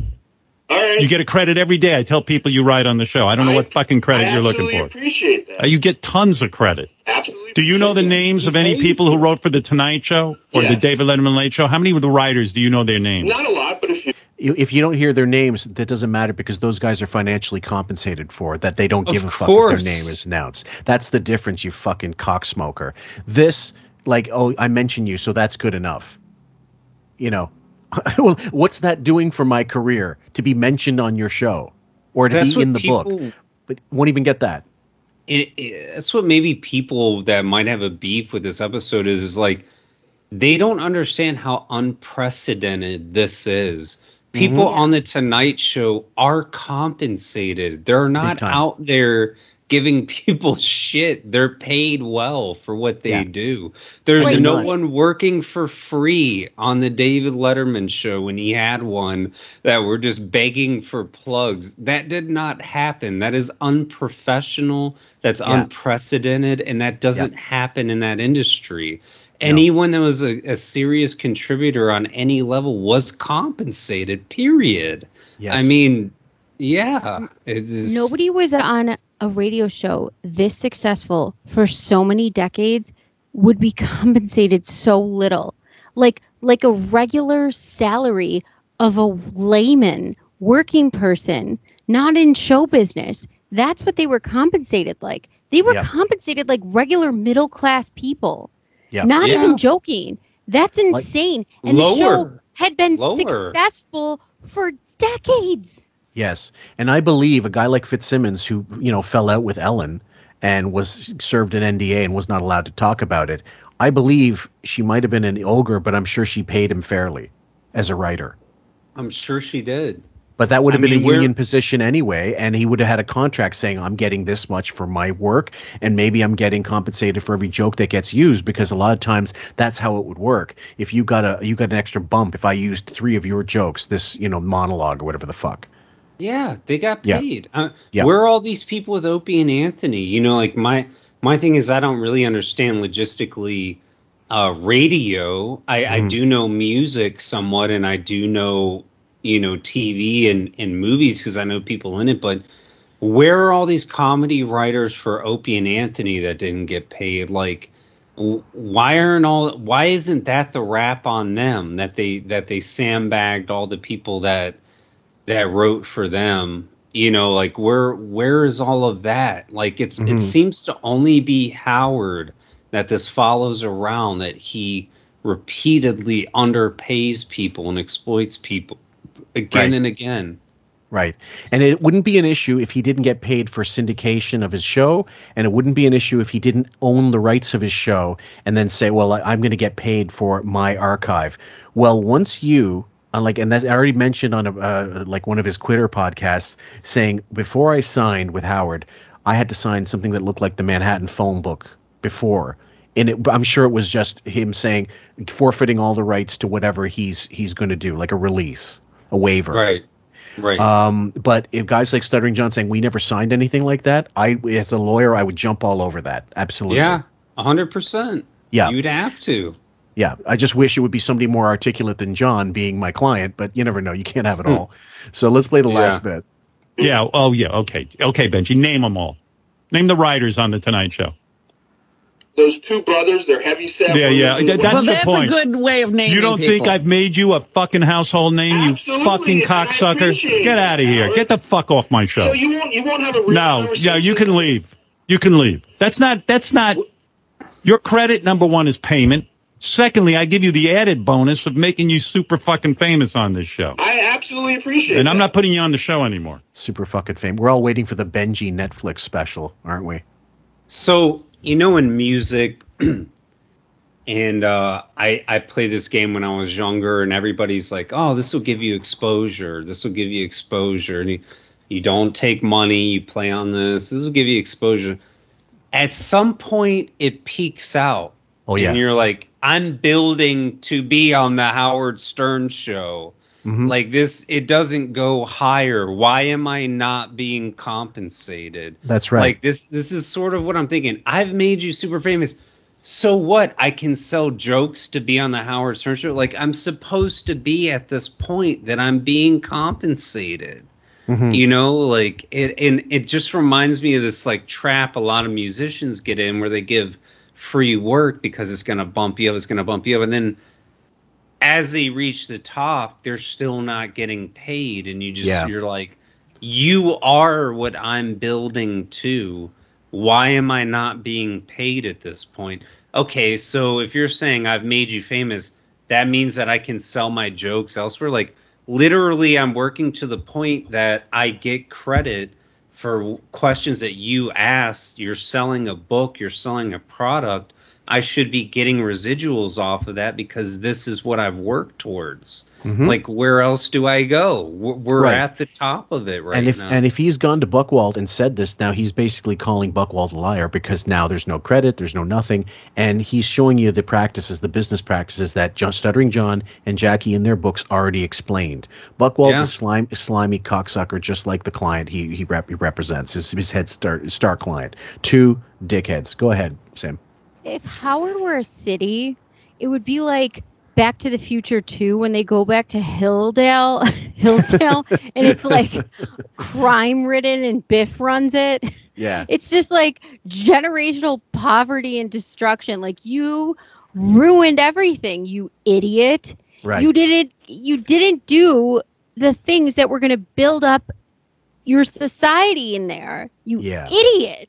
So think for example a guy like Paul McCartney, who when Michael Jackson owned his publishing for the Beatles and he wanted to play Hey Jude at a fucking concert, he had to pay Michael Jackson for the right to use that song in concert.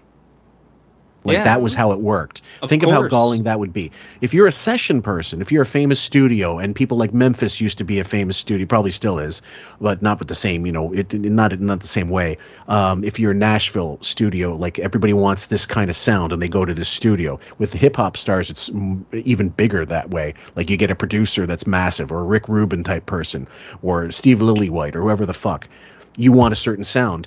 That's how those people make their money. They're contractually obligated to produce this, make this sound, play this song, and they'll get compensated in terms of money.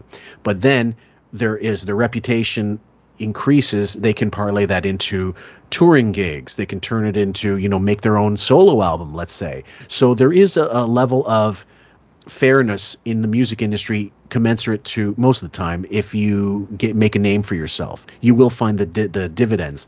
With Wiggy, what's the fucking dividend?